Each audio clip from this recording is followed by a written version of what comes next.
right. Let's see.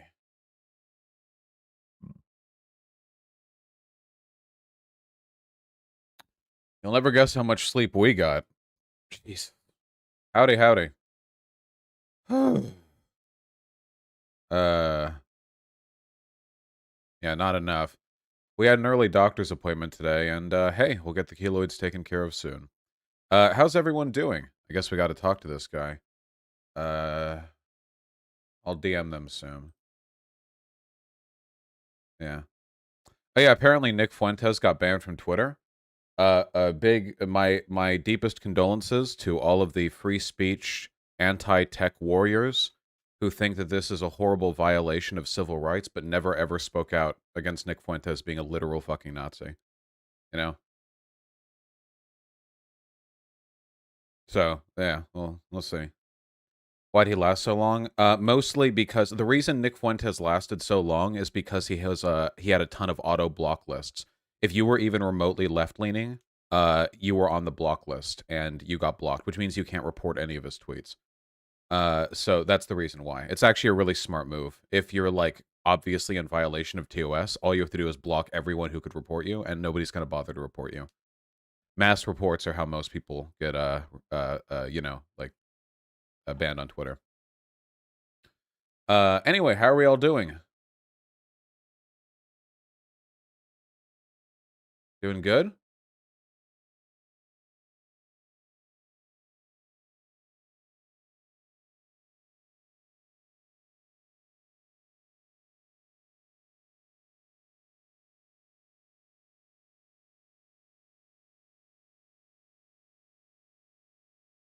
Why is it so warm in here? Oh, the AC is not on.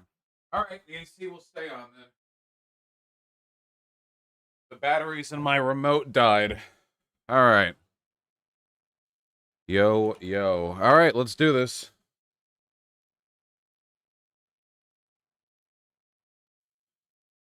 Can you hear me? Yeah, I can hear you just fine. Can you hear me?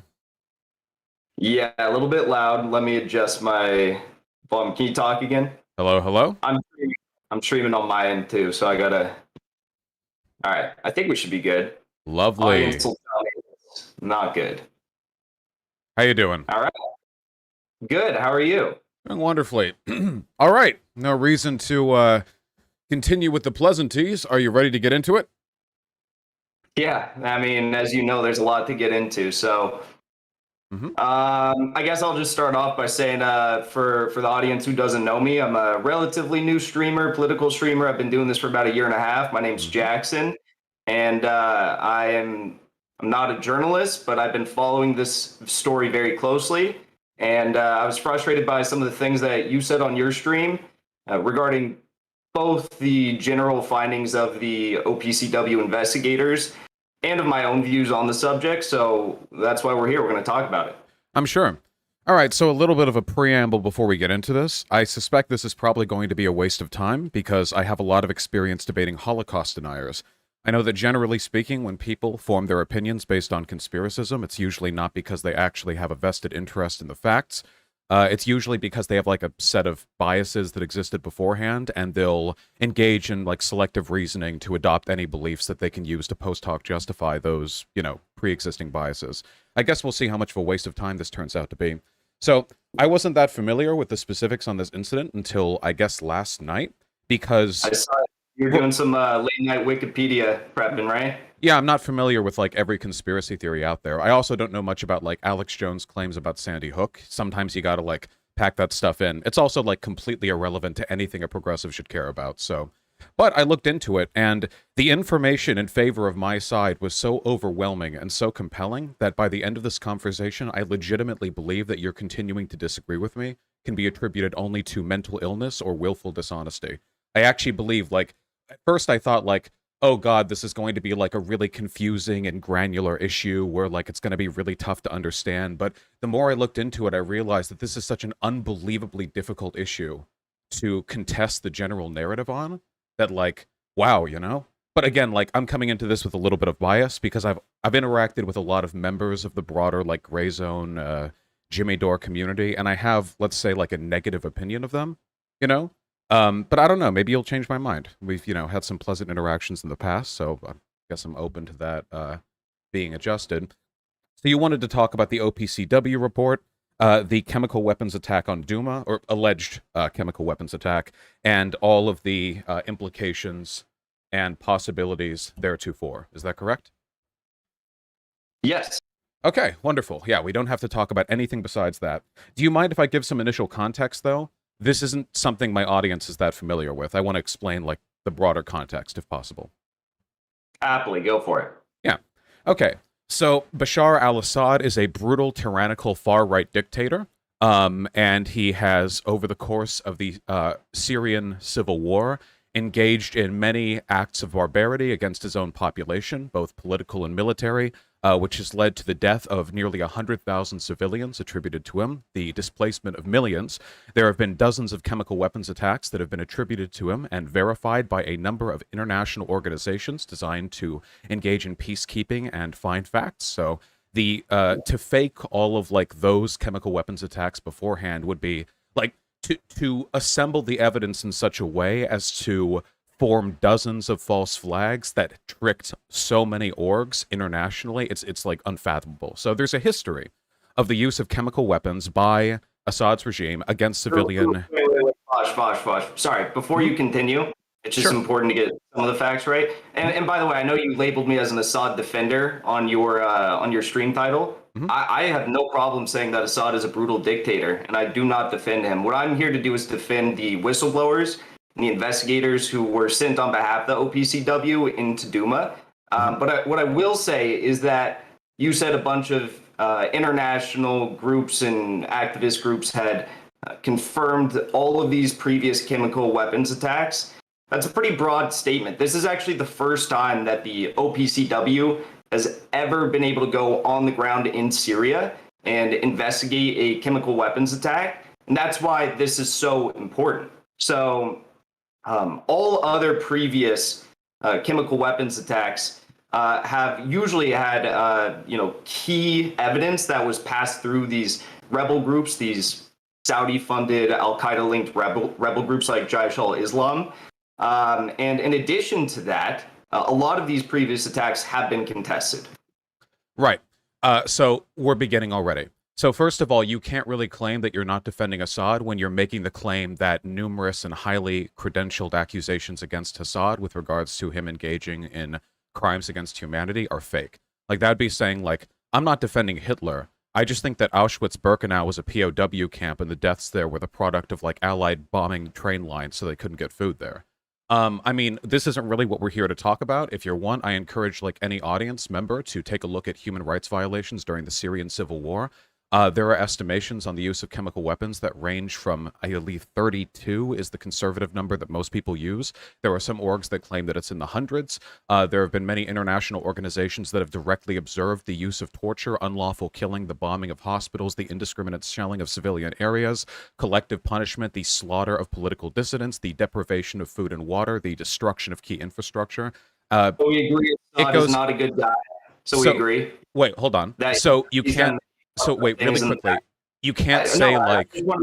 I just want to make sure we're in agreement on that. Yeah, Assad is a bad guy. It's just, you were just saying like, actually, these things haven't been confirmed before, and they were all passed through Syrian rebel info, which isn't true. Not the things that you just said. I said that a lot of the key chemical weapons attacks have been contested by very reputable sources. For example, one of the most notable that the U.S. had indicated was a major chemical weapons attack. The alleged chemical weapons attack in Ghouta was actually, it was contested by a number of individuals. It was contested by Seymour Hersh in the London Review of Books. And in addition to that, actually Barack Obama confirmed that these reports were false of an alleged chemical weapons attack when James Clapper told him that the evidence of the alleged Syrian chemical gas attack in Ghouta was not a slam dunk and they shouldn't act upon it. So saying that evidence is not a slam dunk and should not be acted upon is not the same as repudiating the existence of those attacks to begin with. Additionally, this is one of the reasons why conspiracy is really difficult to... Wait, hold on. You allege that Assad, without a doubt, perpetrated all of these attacks. No, That's I what did you not. said. Wait, I did not say that, actually. You What I did. said is that You there is did. wait, hold on. What I actually said was that there is undeniable evidence, which has been corroborated across many international peacekeeping organizations, that the use of chemical weapons has taken place in Syria, the majority of which has been attributed to Assad. For many of these chemical weapons attacks, it is logistically impossible to determine who actually did it. We don't always have the ability to factually determine the exact circumstances that led to chlorine gas contamination in an area. However, a lot of these are very heavily inferentially attributable to Assad. I think about 95% of them tend to be. I'll also add before we continue on here that a lot of these key organizations that you are citing, like Human Rights Watch, for example, I'd imagine is one of the ones that you'd cite for claiming that there are all these chemical weapons attacks. They all differ in how many actually took place based on the evidence and the validity of it. So some of these groups allege that there were over 300 chemical weapons attacks that took place. Some allege that there are only 30, and even I did in say those that. 30, there's still huge problems with the amounts that, or the evidence that's used to suffice the claim that Assad was responsible. So I think we can both, argue our heads off on these previous chemical weapons attacks, but what we came here to talk about today was the OPCW cover-up scandal in Duma. A cover-up scandal is a pretty strong term. But anyway, I just think it's interesting that That's what the whistleblowers allege. when pointing out the fact that there was a tremendous amount of evidence of previous chemical weapons usage by Assad in Syria, you instantly leapt to his defense. And wait, hold on. It's always alleged because he denies all of it. But you instantly wait, please. True, It's just then it's not alleged. It's interesting that you don't call yourself an Assad defender when your apparent defense of the regime extends beyond the one incident where we have whistleblowers from the OPCW, but extends broadly to the entire range of information we have on the subject. Again, this isn't what the debate is supposed to be about, and conspiracism is always like a rabbit hole because, again, I've argued with Holocaust deniers. Did you know there was one investigation from the Red Cross that found that there were no deaths at this camp back in 1933? That's curious. You can go down it forever, but if you want, you can take a look at the use of chemical weapons in the Syrian civil war.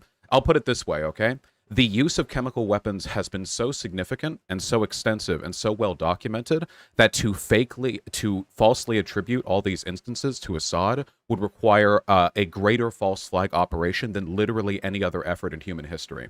I would believe that as readily as I would believe that the existence of Auschwitz-Birkenau was faked by Jewish American journalists who were planted at the scene and took photos of a summer camp and put iron rod fences around it to convince Westerners that the Holocaust happened. You can look at the evidence if you want, but again, we can only go into so much.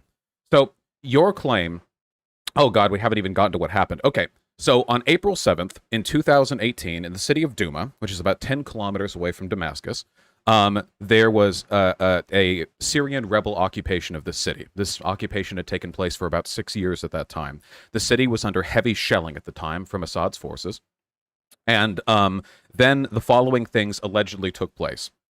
2 Mi-8 helicopters, which are used by the Syrian Air Force, dropped chemical weapon payloads on a neighborhood in the city of Duma, releasing chlorine gas, which killed, allegedly, which killed about 32 people, led to the displacement and injury of hundreds or more, which were then, they went off to hospitals and what have you. And keep in mind that the key investigators who are on the ground in Duma, they can prove beyond a reasonable doubt that the helicopters that were claimed to have been seen did not drop any of the cylinders that were seen on the site. So what you're saying is incorrect, but we haven't gotten to that yet, okay? We'll get to that, don't worry. So anyway, here is the evidence, I suppose, on my side. So here's what would have needed to have taken place. Is your suggestion that this was a false flag? The chlorine bombs were dropped by U.S. or Syrian rebel forces? Or is your contention the same as the Russian and Syrian governments, that there was no chlorine gas released? There's no definitive, outline as to what actually took place yet, because the investigation was stopped. The key fact-finding mission team members were forced out of the team, and they weren't able to complete their investigation. So if you read in the actual... This is also incorrect, but I'm asking you, was it a false flag or did it not happen? Listen, Vosh, you're the one who spent all last night on Wikipedia reading about this. We haven't gotten to the actual facts of the case yet. I'm asking you. Let me finish my point. Let me finish my point. If you read the first draft report, you will find that they left open multiple different avenues or opportunities as to what could have actually taken place in Duma and what was responsible for the alleged attack.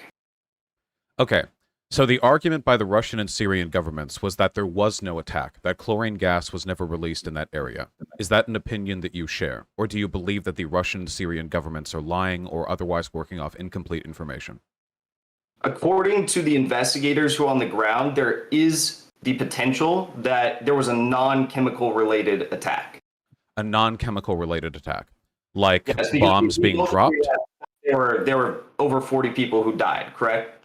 That is correct. So were like bombs were dropped or like what kind of attack? The city was being shelled at the time. Are you saying that it was like artillery fire? I'm not. They weren't able to identify that. You can see very clearly, though, that the people who were filmed at the scene had foam protruding from their mouths, but they weren't able to identify that. And I'm not going to act like me, being some YouTube streamer, has any more information on the subject than what they have provided. But they did leave open the avenue that there was a non-chemical related attack, and they also said they weren't able to find any sort of outlying evidence that suggested that there was a chemical attack that wasn't sarin or chlorine.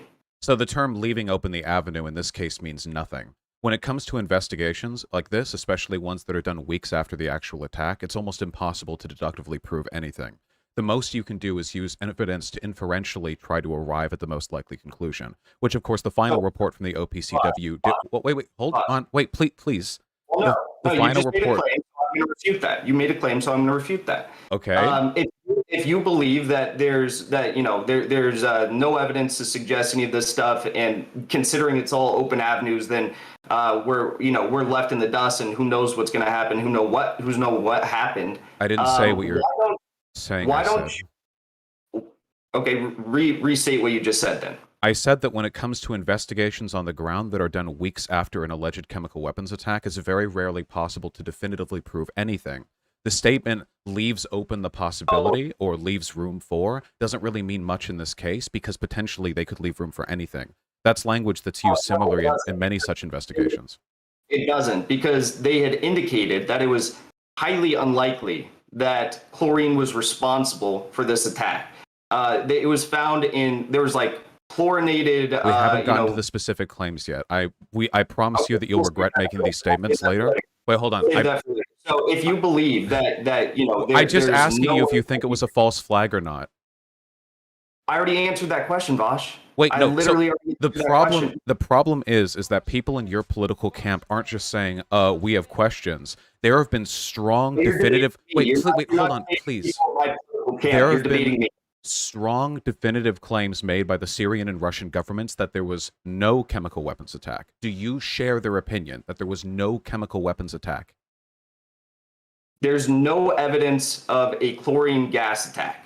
They left open the opportunity that there was a non-chemical related attack.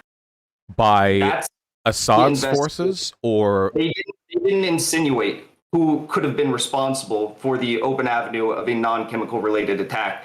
The investigation was compromised by OPCW executives before that could have taken place. Okay, we'll get to that. Don't worry. Okay, so your argument then is that there was no chemical weapons attack, but there may have been a conventional attack. No, that's not what I just said.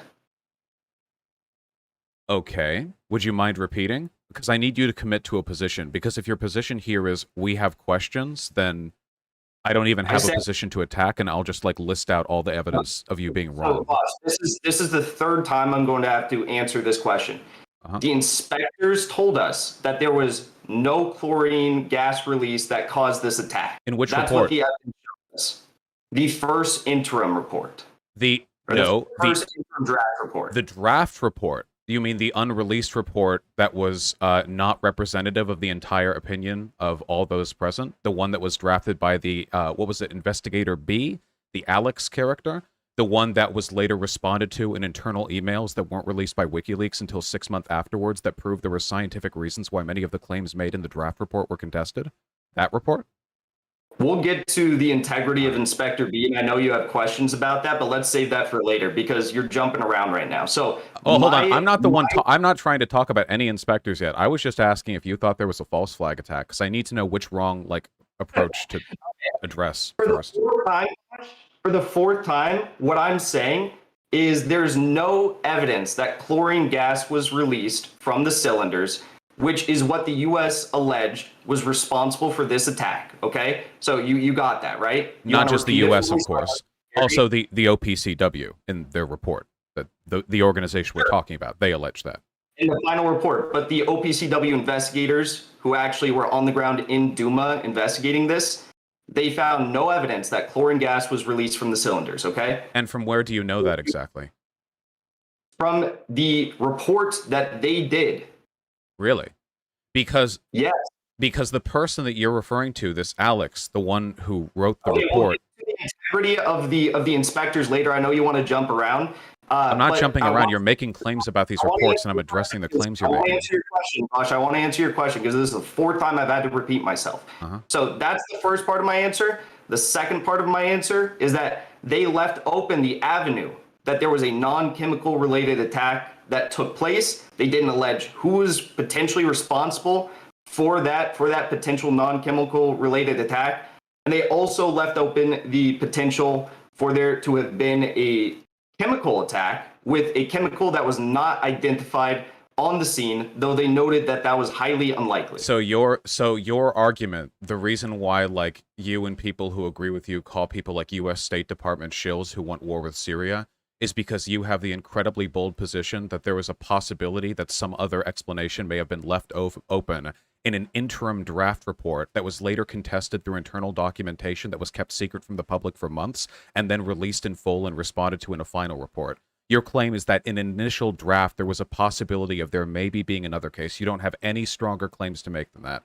No reason at all why there were canisters, damage consistent with the drop of those canisters, corpses with foam coming out of their mouths. We can talk about the corrosion of the metal or the hydrochloric acid or the hypochloric acid that was present at the location, which is consistent with moisture combining with chlorine gas. Like, you have no other claims? If you want to throw out stuff really quickly without actually going through each point, I can do the same. I can do the exact same thing. I won't give you any opportunities. But I'm asking you. Okay, so let's just go over it then. Okay, so let's go over why we think these things. Before we do, there's one last thing I want to say because you continue to say that the inspectors, the original report, the original draft report, as you cite it, and you try to insinuate that because it's a draft, it's not valid, even though it was peer reviewed by 4 other team members. And also, none of the points have been refuted by OPCW executives in that draft report. By OPCW executives, you think they've been refuted? In internal email documentations, they responded to claims made in that draft document, and the final one included many passages which addressed concerns levied by the draft report you're referring to. Yes. Really? I would love to see that. By the way, reviewed doesn't mean accepted. That's why it wasn't published. No, it wasn't published because they omitted key information to sharply deviate from the findings of the initial inspectors who were on the ground in Duma. By initial inspectors, are you referring to Alex? Because Alex never left his command post in Damascus. Why do you keep referring to all the people on the ground in Duma as the people who wrote that report? Alex wrote that report. Alex wrote the report. There was a fact-finding mission team, though, that collected all of the information for that.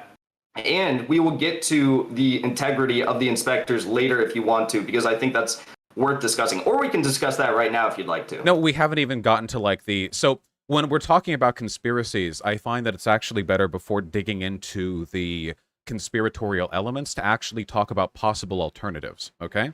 So you don't seem to be willing to commit to the Syrian and Russian narrative on this particular issue, which is fine. I mean, you're not like employed by Syria or Russia that I know of. But we can talk about the likelihood of other possible explanations for what took place there. So if it was a non-chlorine-based attack, why were there 32 or so corpses found with death markers representative of death by chlorine poisoning?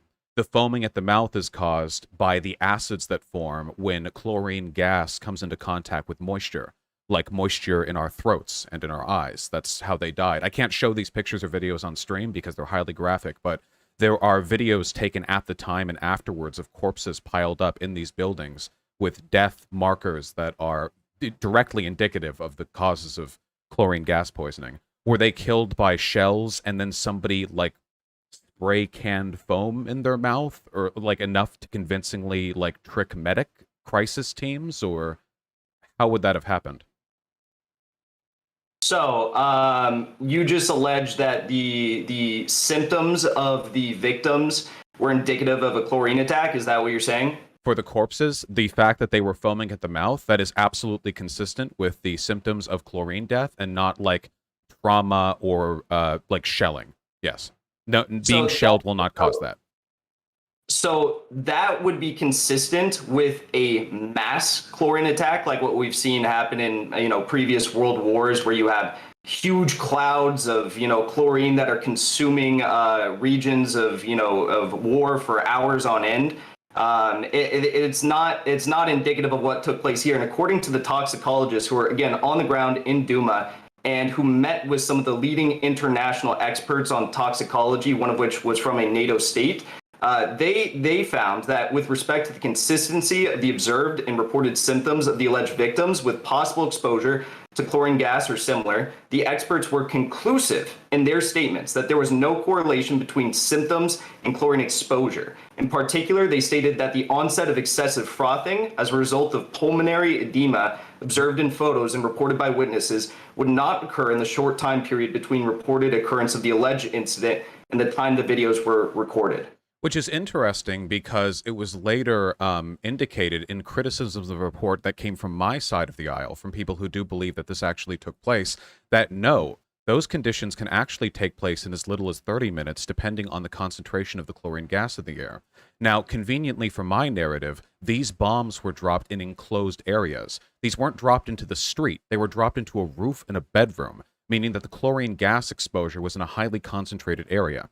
Additionally, So there was also witness testimony of a green cloud shortly after the dropping of these canisters. Now, highly dispersed chlorine gas wouldn't produce visual effects like that, but highly concentrated chlorine gas would.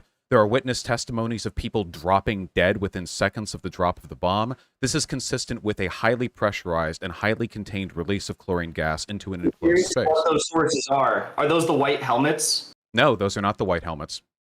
Who are they? Who are those sources? If you'd like, you can give me a moment and I can look up the specifics of the witness testimony. Okay. Also, I think it's important to point out that the toxicologists who were reporting on this, they did rule out chlorine gas, as I just said. Do you happen to know more than the international leading toxicologists who are reporting on this? This is another interesting element of conspiracism that I like. Your claim is that the OPCW reports are flawed. That's the entire claim you're making here. My claim is that the toxicologists were incorrect. You're making the inaccurate assumption that the only ways in which the OPCW could possibly be incorrect are against the narrative of the Syrian government. I disagree. I think that in this instance, I think that the reports of the toxicology... Hold on. I'm alleging... No, you just said that I said something. Wait, I'm sorry. Are you not alleging that the OPCW final report is inaccurate? I'm alleging that the final report omitted key information that the toxicologists, engineering and ballistic experts, and the fact-finding fact-finding mission team members found on the ground. And by omitting that information, they sharply deviated from the findings of the initial investigators who were on the ground and used it to paint an outcome that insinuated that a chlorine gas attack was responsible, when the toxicologists, as I just read you, said that it was not possible. So, yes, you do believe that the OPCW report was inaccurate. I believe that there are inaccuracies also Only present. the admitted So, information. so hold on again. Wait, hold on. This is the selective credibility that I'm contesting right now. Essentially, when information lines up in a way that's inconvenient to your narrative, you can explain it away with internal bias, meddling, corruption, or with censorship. But when I say, wait, can you wait? Yeah, I know you're upset, but I need you to just hold on and take it one claim. So you keep saying international experts. So were all of the people who found that there was a chlorine weapons attack. The OPCW was not the only organization at the ground on Duna, by the way, nor the other locations of chemical weapons attacks in Syria. You keep referring to international experts, buddy. The international experts have already agreed this was a chemical weapons attack. If you're going to defer towards international expertise, the world already agrees with me. So you're not going to have to rely on that, all right? Let's just take this a second at a time, okay?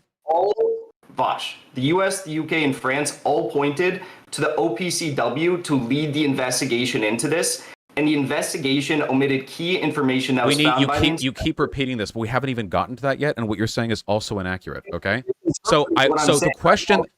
Wait, if you remember, the question that I initially asked you was, how did all of these corpses with foam at their mouths show up with deaths that are consistent with the effects of chlorine gas exposure? They're not. I just read to you that the reported this is according to the toxicologist, that the observed and reported symptoms of the alleged victims with possible exposure to chlorine gas or similar, the experts were conclusive in their statements that there was no correlation between the symptoms and chlorine exposure. So I don't know why you keep alleging that they were consistent with chlorine exposure when the world's leading toxicologists have said that they are not. So what else happened to them? They didn't identify it because they were forced off of the fact. They were this forced is not off the wait. So this is not correct. So let's break down some possibilities here. So there's a claim then that an alternate source of death might have been the product, like something else might have killed them. What could have killed them that would have led to there being foam on their mouths and to demonstrate all of the symptoms of pulmonary edema? Keep in mind, the testimony of the toxicologists was not that these deaths' symptoms were inconsistent with chlorine gas, only that the symptoms demonstrated rapidly compared to what is expected with heavy exposure to chlorine gas. So the symptoms are consistent, only not within the time scale that toxicologists defined.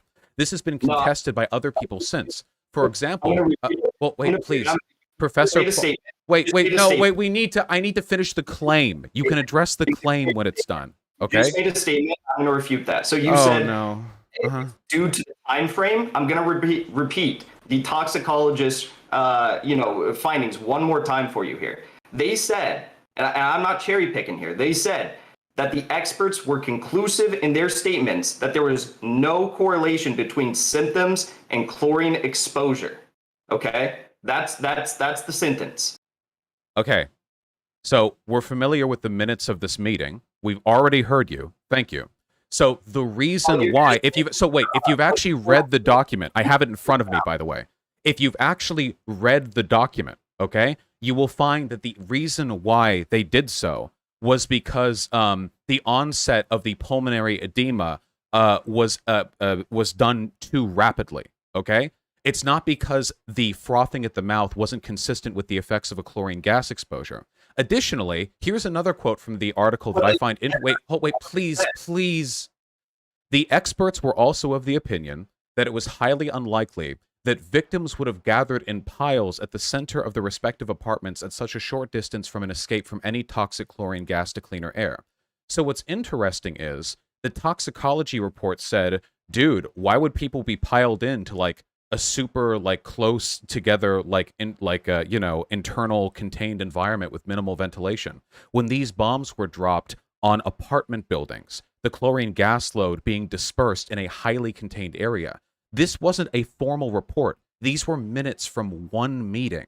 The reason why these were leaked is because this is one specific set of findings, not even findings necessarily, but of assessment that disagreed with the overwhelming plurality of evidence found elsewise. This is only one point of a broader question that I'm asking you, by the way, which is how the hell are there corpses with frothing mouths at this site if there was no chemical weapon attack? Chlorine gas there is evidence for, which we'll get to later, but other nerve agents there isn't evidence for. What else would have caused it? as the dissenting inspectors and whistleblowers noted, they would have been able to potentially identify what was responsible for this had the investigation not been compromised. And also, Okay, you so continue to say, your argument is you have no other explanation. you just said like 5 different things. So let me continue here. You said that this was a poorly ventilated building. There was a massive gaping hole on the top of the roof. There was open windows, and there was multiple avenues for people to leave the building and go out into the open, where they would have been able to have fresh air. The toxicologist pointed out that it didn't make sense. The city was under siege. In the short time period between the reported occurrence of the alleged incident and the time that the videos were recorded, that they would have had that onset of excessive frothing or pulmonary edema. Jackson, the city was under siege. You're in an apartment building, huddled for your life, and you hear your roof. Wait, please hold on. And you hear your roof get blown out. Is your response to run out into the street? A hole in the roof too. It wasn't a one-story building. There were people in the lower floors of the building. All they heard was the roof get blown out. Chlorine gas is heavier than air. It sank to the lower levels, which is where most of the corpses were found. It was not a highly contained building. There were open windows. There was very clear avenues for people to leave the building, such as doors, and there was a gaping hole in the top of the building, which is where in the cylinder was found. Okay, so in one of the cases, gas sinks. So wait, I know. So I get this sometimes when I argue with like wannabe Jackie Chans who think they could kung fu their way out of like assault. If you're in Syria and your city has been under shelling from the government for a long time now, you hear your roof get blown out, people are screaming, dust is billowing down, and all of a sudden people start choking. Is it dust? Is it gas? You don't know, but you do know you're not supposed to go outside during a fucking shelling. Now, normally, when it comes to chlorine gas attacks, you head to higher ground, but the gas was coming from the higher ground. This was a worst-case scenario for the people in the lower levels of that building. That's where the corpses were found. No evidence that chlorine was released from those cylinders, though. So wait, that's another claim that you're making. Wait, please. You're jumping to another claim. My claim is that my story is consistent with an explanation as to why these people would have experienced the effects of pulmonary edema quickly, because they were in a contained environment and because they died in an area where there would have been minimal ventilation because chlorine gas travels downwards. It's heavier than air. The claim that no chlorine gas has been found is a separate claim that we'll address shortly. All right, I'll let you finish. Is that all? Yeah. For that point. Yeah. Okay. So how do these corpses get foam on their mouths? So you continue to say that this was a contained environment. It wasn't. There were open windows. There was by the standards of chlorine gas, this is a contained environment. Yes. I just let you talk, and granted, I've let you talk a lot in this stream so far. So please let me just talk. There was open windows. There was a gaping hole in the roof. There was doors that they could have exited. And again, the toxicologist pointed out the fact that it would not make any sense, first of all, that there was a correlation between the symptoms and chlorine exposure. In addition to that, they said that the onset of excessive frothing as a result of pulmonary edema observed in photos would not occur in the short period of time reported in the reported occurrence. So unless you can did the toxicologist know the environment? Unless you can concoct a situation in which these victims were just running around in the building and somehow the windows were, I mean, there's no evidence that the windows chlorine were shut. gas sinks. Wait, okay, so keep in mind, windows being open is not sufficient ventilation to survive a chlorine gas attack. Chlorine gas exited those cylinders. Okay. So hold on, that's a separate claim. So if chlorine gas was released from those cylinders, the concentration of that gas in the lower levels of that building would have been sufficient to produce the effects of pulmonary edema extremely quickly. Do you know for a fact that these toxicologists were familiar with the limited environment in which this gas was exposed? Probably not, because they specifically say in these minutes that they found it highly unlikely the victims would have engaged in the behavior that they then died engaging in. So it seems like the only thing the toxicologists knew were a couple of biomedical pieces of information on the corpses, not the broader context in which they were killed. Additionally, if you want to Google it, evidence exists of pulmonary edema taking place near instantly in severe concentrations of chlorine gas. Since chlorine gas was concentrated in the building, assuming that it was wait, hold on. Wait, please. Assuming that it was released at all, considering that it was contained within the building and that it's heavier than air and that the death took place in the lower level, this is a very strong indication that if chlorine gas was released, it would have been able to be released in amounts significant enough to cause pulmonary edema. In short, these toxicologists were working off limited information, which is why this isn't a report. These are minutes from a preliminary meeting. Vosh, for the frothing to develop, they would have had to been there for a prolonged period of time. Incorrect. Based on the concentration of chlorine. The sources that you're citing referring to instantaneous deaths from chlorine exposure are in world wars where you have massive clouds of chlorine consuming open war fields and sinking into trenches where troops are... Wait, aren't trenches open air? They have open roofs and trenches. We had open roofs, open windows, and 2 cylinders. They have open windows and trenches, dog. There's not even a roof on those. And they still got pulmonary edema in seconds? That's crazy. Did not be chlorine. If you can prove to me how the inspectors, if you can prove to me that chlorine came from those cylinders, this would be a different scenario. We haven't gotten to that claim yet. The claim you're making right now is that if chlorine was released, it's... Wait, please. We can't... Normally, when I talk with guys like you, they start to realize they're out of their depth, and they don't stop talking because they know every additional point is another nail in their grave, okay? We need to get point by point. We're like 1/20th of the way through this. I did way too much reading on this to let you get away with only being owned on 1/10 of the points that I read up on, okay? You read Wikipedia, Bellingcat, and relied on Patrick Hillsman in your DMs then you should have a very easy time. By the way, another thing Holocaust deniers like to say, oh yeah, you got your information from the ADL and from ex-Goldberg historian? Okay. Why don't we take a look at the evidence available rather than just assuming that it's not valid based on the preconceived biases you have about their agents, okay?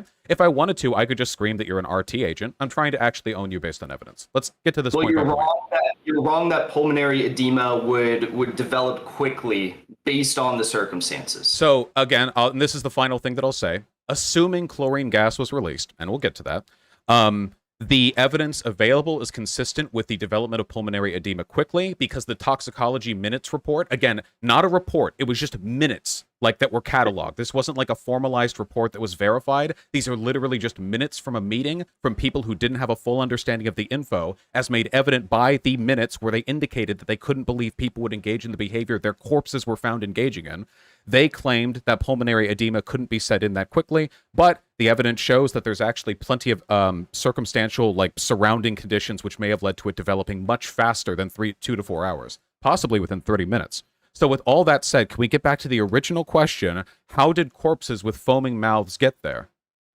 I would love to get back to that original question, but premise... You didn't even answer it. Your premise that there would be a rapid onset of pulmonary edema is completely reliant upon the concentration of chlorine. Yeah, we're going to get to that. But we were only talking about the potential for pulmonary edema being evident in cases like this.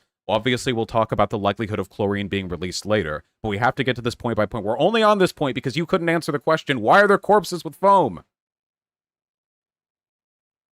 Bosh, I literally just did answer the question, I think 4 or 5 times. I gave you my answer. Chad, did he? Did he answer why there are corpses with foam? I don't remember that.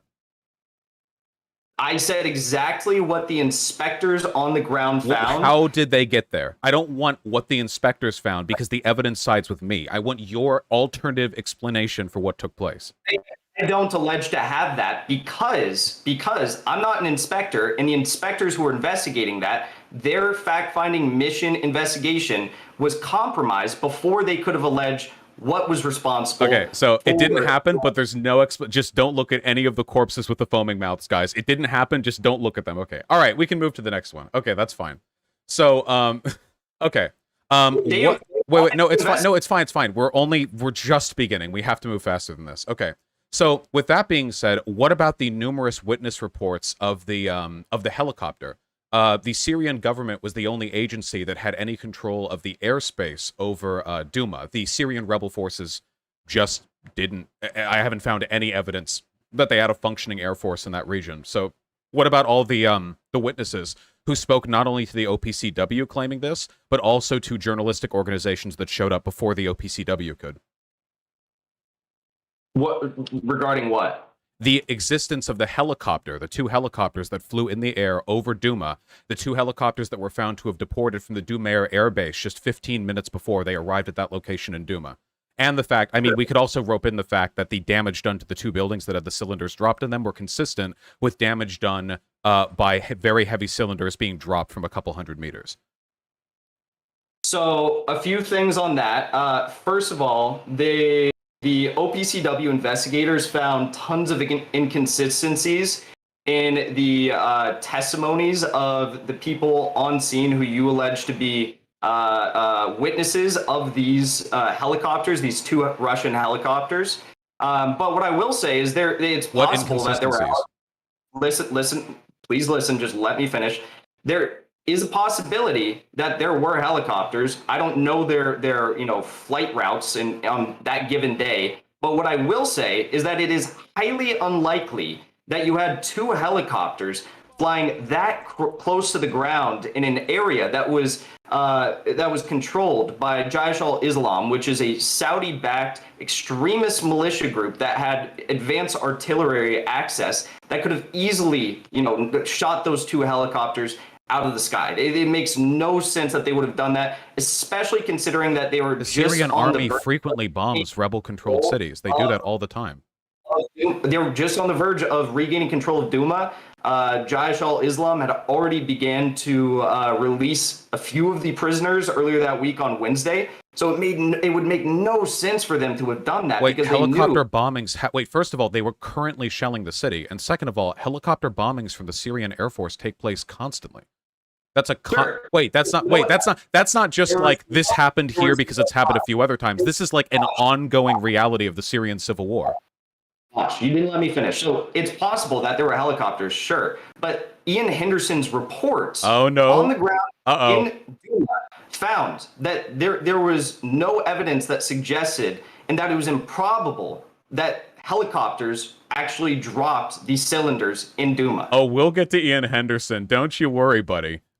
So I just think it's interesting that, like, one of the claims you made to discredit the helicopter one was like, and why would they even drop bombs from helicopters anyway when it's something they've been doing, like, all the time for years? Like, just like a reflexive defense on your part. We'll get to the Ian Henderson report, don't worry. So your argument then is that there were... Wait, really quick. So this area.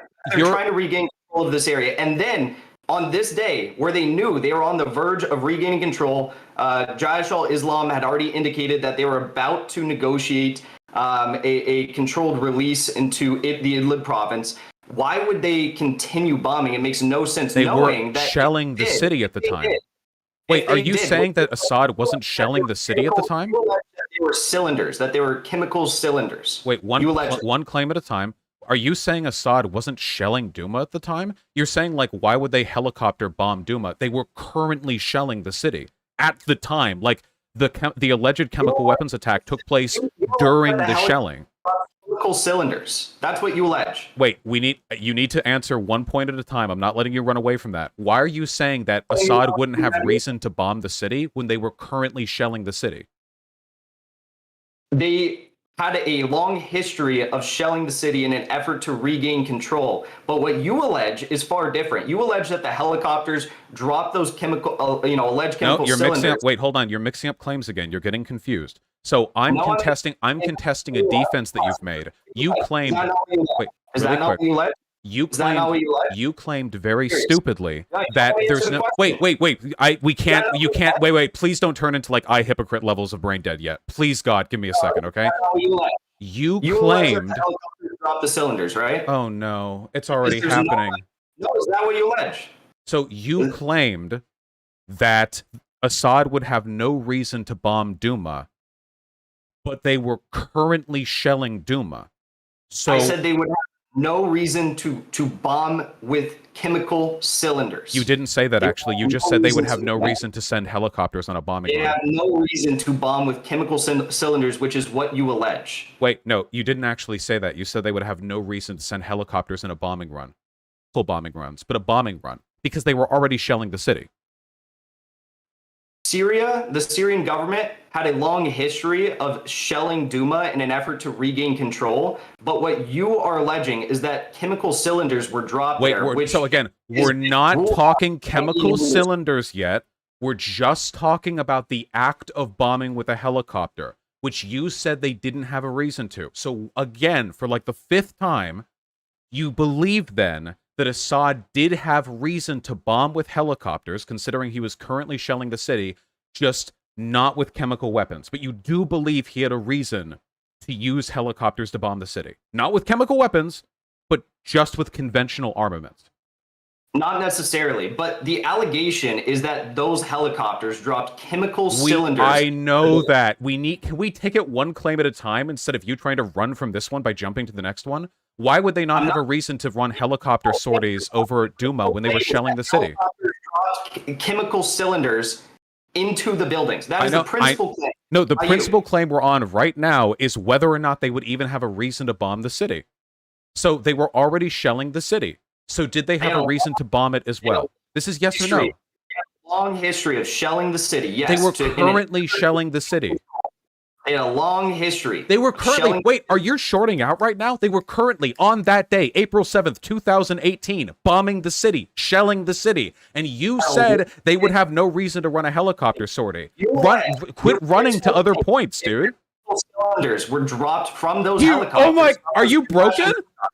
That's your claim. That is your claim. Are you broken? Do you not know what's going on? You need to answer this one, and then we can move to the chemical weapons. Do you believe the Assad government would have had a reason to run a helicopter sortie over that city?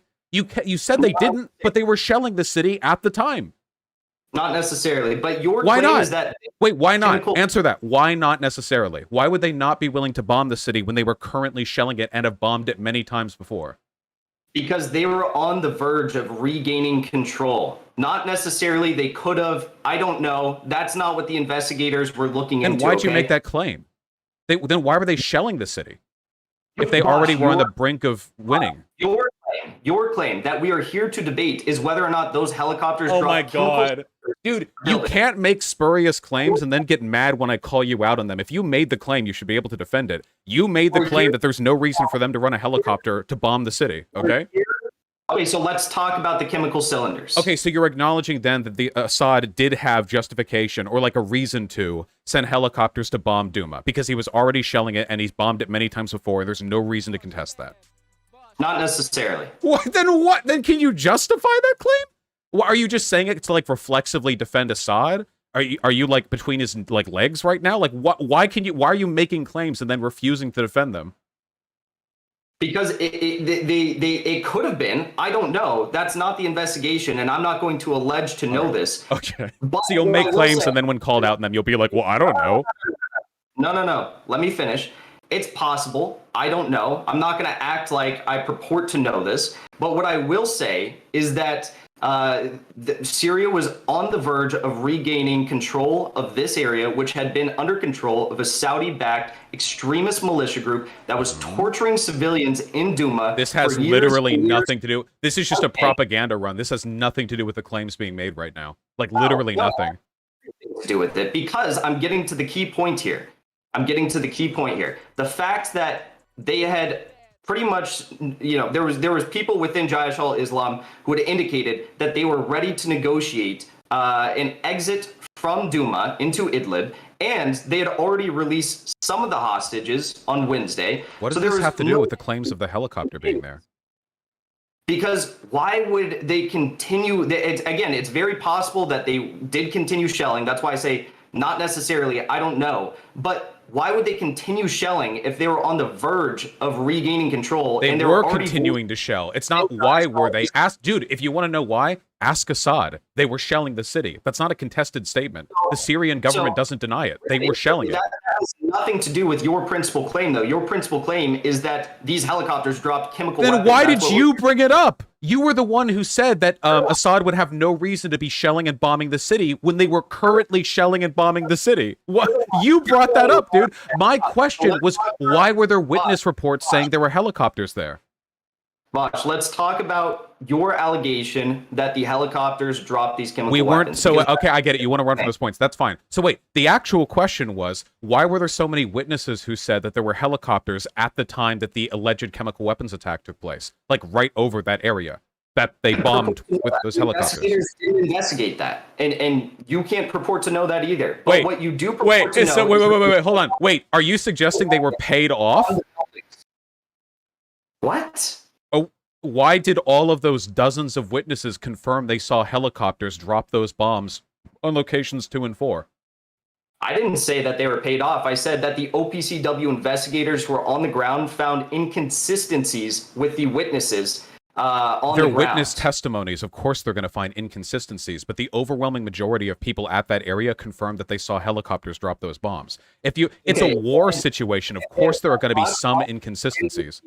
The ballistic and engineering experts who were on the ground investigating this, they said that there was no evidence to suffice that the helicopters definitively dropped those alleged chemical cylinders into the buildings. And that's your principal claim. That's Are you referring to Ian Henderson right now? Yes. Ian Henderson was never there. That is a false claim. Wait, hold on. Wait, am I mixing them up? Wait, hold on. 1 second. Where's that report from the OPCW? I could be mixing them up with Alex. Hold on. Wait, hold on. With respect to Inspector A, he was not a member. Wait, hold on. Did you really just say that? Well, I think I just got Inspector A and B mixed up. He was literally taking measurements in the building. No, he didn't. Wait, no, he didn't. He worked off a drawing that he did off of the actual OPCW reports. Remember? The reason why his findings were rejected was because his measurements were inaccurate. His measurements of the cylinders were nearly 0.08 meters off because he was using a drawing, and they weren't let into the buildings. Hold on. This is the official claim from the OPCW. No, that's not the official claim from the OPCW. That's actually a claim. That's a claim from Bellingcat. The 0.08 meters off. That's a claim from Bellingcat. It's corresponded from internal email documentation. I know you haven't read it because it doesn't support your narrative. Image matching software to make that claim. Ian Henderson was on the ground taking measurements. Wait, can I read the report really quick? He wasn't there. Wait, what are you talking about? Can I read the report? Yeah, I said it because I briefly mixed up Inspector A and Inspector B. It's hard to keep up with all the conspiracy stuff. I corrected myself like 2 seconds afterwards. I know you're gloating because this is the closest you're getting to a W in this conversation, but let's take a deep breath and read this report, okay? So this is from the OPCW on independent investigation into possible breaches of confidentiality reports, okay? And they said, with respect to Inspector A, that's the Ian Harrington person. Huh? Go on. Wait, what'd you say? Go on. Nah, come on. Don't be a coward. What'd you say? Come on, share it with the class. I was just fucking with you. I was like, is this the doctored report? But go on. Okay, gotcha. Very nice. You know, is this from a Goldstein? You know, very, very common joke I'm familiar with from your kind.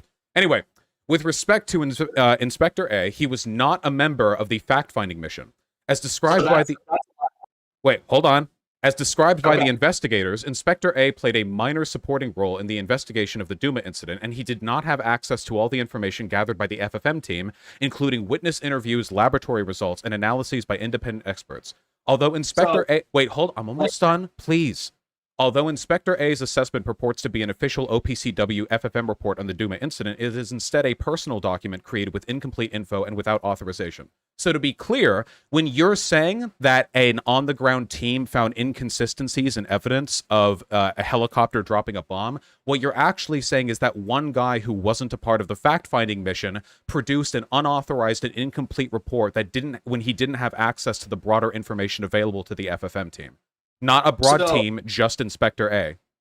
So I was prepared that you might make these claims because these are the claims that have been leveled by OPCW Director General Fernando Arias, but they are completely false. And I have images of OPCW documents that can prove you wrong. But first, I just want to briefly summarize. Wait, on what?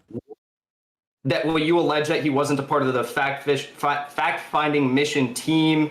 They allege this, yes. He wasn't on the ground. So OPCW documents describe and I'm just briefly summarizing here, but I have all the links if you want me to send them to you. I do. Okay. OPCW documents describe Henderson as an FFM member, fact-finding mission team member, and list him among the mission personnel and add the group of inspectors and in the group of inspectors on the Duma mission.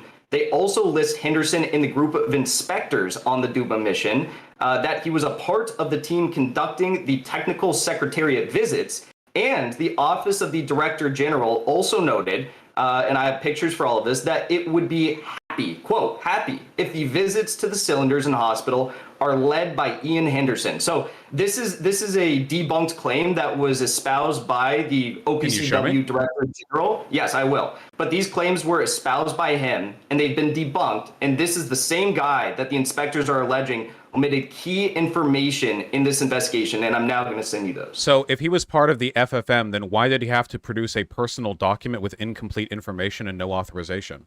The document that he released wasn't one of the drafts of the interim document. Wait. Sorry. I'm just trying to send you these, so give me 1 second. Okay. Wait, no, hold on. Please don't send me grainy screenshots that look like they could have been from, like, a World War I training manual. Please give me the actual documents that these are from.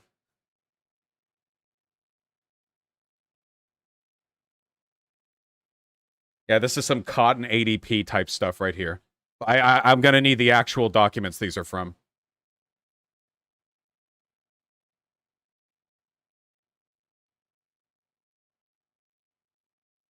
And while you're posting these, we can review the broader question, which is why so many witnesses claim that helicopters were present at the scene. Okay, you're just... okay, we're spamming WikiLeaks. Wait, do you have, like, citations in here, or did you literally just send me 500 pages? Wait, hold on. This is the first draft interim report. You're just sending me, like, random shit. Didn't the first draft interim report come out before Ian Henderson published his undocumented report? Wait, what was the timeline on this? Are you just sending me random shit? Bosh. My apologies. I didn't mean to send that last one.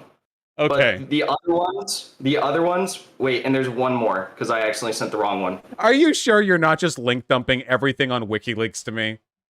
No, I was actually very prepared, so I had the leaked documents ready for you. Okay, well, I appreciate that. 1 second. Yeah, the engineering assessment was published by Henderson's engineering report. It wasn't like it was a personal document. It was published in early 2019, whereas the draft OPCW reports. That's saying that it's a personal report is incorrect, but we'll get to that in a second because I'm trying to send you the last thing here. Wait, what official supervision did that report undergo? Again, we'll get to that in a second, but let me please just finish. Okay, I'll look at these, but you still need to explain to me why so many witnesses saw helicopters at the scene dropping those bombs. Like, no. Witnesses do not claim to have seen them dropping the chemical cylinders. They claim that helicopters were present over the site at the exact instant people started dying. Okay, you can put the pieces together if you want. Why did they see helicopters there? You're already moving back on your claims because you know that was an incorrect statement. No one claims to have seen them dropping those cylinders. And in addition to that, the inspector, Ian Henderson, who I just pointed out here, can you answer the question? Did they hallucinate the helicopters, or did helicopters from the Syrian government just happen to be directly overhead right as the false flag happened? I'm not going to purport to know that. The investigators didn't look into that, but what I will say is that the witnesses don't claim that they dropped the cylinders, and Ian Henderson, who was a part of the fact-finding mission team, the witnesses were in buildings. They couldn't look up, but they heard helicopter blades, and they saw helicopters when they left. Bosh, you just tried to discredit the guy who did the reports that found that there was no evidence that those were dropped from a helicopter. Wait, we're not talking about the cylinders yet. We're talking about witness testimony. What have I been imagining? Wait, the reason why this conversation feels like it's really discontinuous is because every time you can't answer a question, you move to the next one that you do have links prepared for. I just backed it up with the actual leaked documents. Wait, hold on. Do these leaked documents explain why dozens of witnesses claim there were helicopters present at the attack? You're the one who's jumping from argument to Are you gonna retract the claim that Ian Henderson was not a part of the fact-finding mission Wait, team? how about one point at a time? You realize that was the original point we were making, right? I haven't even gotten to any of the whistleblower things yet. You keep wanting to jump to them because that's where like the conspiracy boners are, you know? You made the claim before me. Can you answer the question? Mission team. Why did witnesses all like overwhelmingly, like the vast majority of people interviewed, say that helicopters were present at the scene? Bosh, again, there were a lot of inconsistencies with the witness testimonies. They don't allege that the helicopters dropped the cylinders, and Ian Henderson, who is the investigator, claimed that there is not evidence to suffice the allegation that the helicopters dropped the cylinders. So okay, you need to wait. We need to break the loop. Can we break the NPC dialogue tree?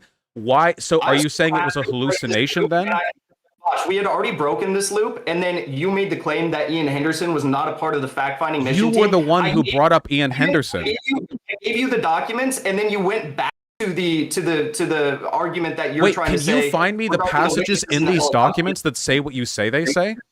You just provided me like links to WikiLeaks articles. So pull them up and read them. They're highlighted. Wait, okay. So I would love to, but it takes me time to do that. So wait, there's an echo on your end. Why is there an echo? What happened? I could not tell you that. There's an echo? Hello? Yeah, there's an echo coming from your end. Do you have earbuds in? Did it just start? It just started like a minute ago.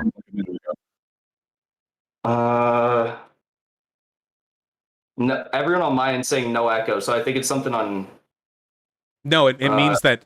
is your audio being broadcast audibly? Like, is it being picked up on your speakers? Yeah, but I mean, I haven't changed anything. It has been for this entire time. It might have something to do with auto sensitivity detection. Okay, so we can move to this, but I have to ask you again, do you think there were helicopters? Like, why did all these witnesses claim there were helicopters? Was it a coincidence that Syrian Air Force helicopters were just hovering over the area right as this alleged attack took place? I don't know, Vosh, and the investigators did not look into that, but what they did look into was whether or not helicopters could have dropped those cylinders. We'll get to that. Wait, by investigators, you mean one guy who was discredited by the rest of the organization and published a personal report that was never filed officially. Don't use investigators plural.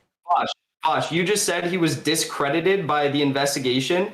And your allegations for that was that he was not a part of the fact-finding mission team. I proved that wrong. No, it's that his reports weren't included in the final report. They'd be happy if the visits to the cylinders in hospital were led by Ian Henderson. In addition to that, I just want to point out that Ian Henderson is a chemical and engineering ballistics expert. I know that he is an expert. Study, and in addition to that, he took measurements on scene, which you claimed he didn't. He served with the OPCW for a total of 11 years so far. And in 2005, a senior OPCW official wrote that Henderson has consistently received the highest rating possible. This has literally nothing to do with the claims. So I'm going to try this. Said that you've been discredited. Yeah, so wait, being discredited in one report doesn't mean that like your entire career has to be a legacy of failure. This has nothing to do. You're just like, wait, why do I hear the echo again? Wait, why do I hear the echo again? Can you like put earbuds in or something? That's your problem, dude. It's not on mine. Wait. Is this how limited your knowledge of how the world works is? It is my problem because I'm hearing my echo.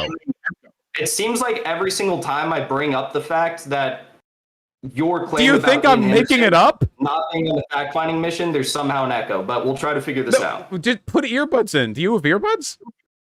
You can turn my volume down. Not for my PC. Everyone on my end says no echo. They can't. Wait, do you know how echoes work? You can't hear echo because I have earbuds in. Opium. No echo on my end, brother. You don't. Are you trolling? You would be, wouldn't you? That's your out into this conversation, isn't it? What? This is your way out, isn't it? No, this is your way out. What are you talking about? You can listen to my stream if you want. There is an audible echo. It's very distracting. Everyone on my end can hear it. How many people are watching on my end? Okay, I have 7,500 people who can attest to the existence of an echo. Okay, let's figure this out. Okay.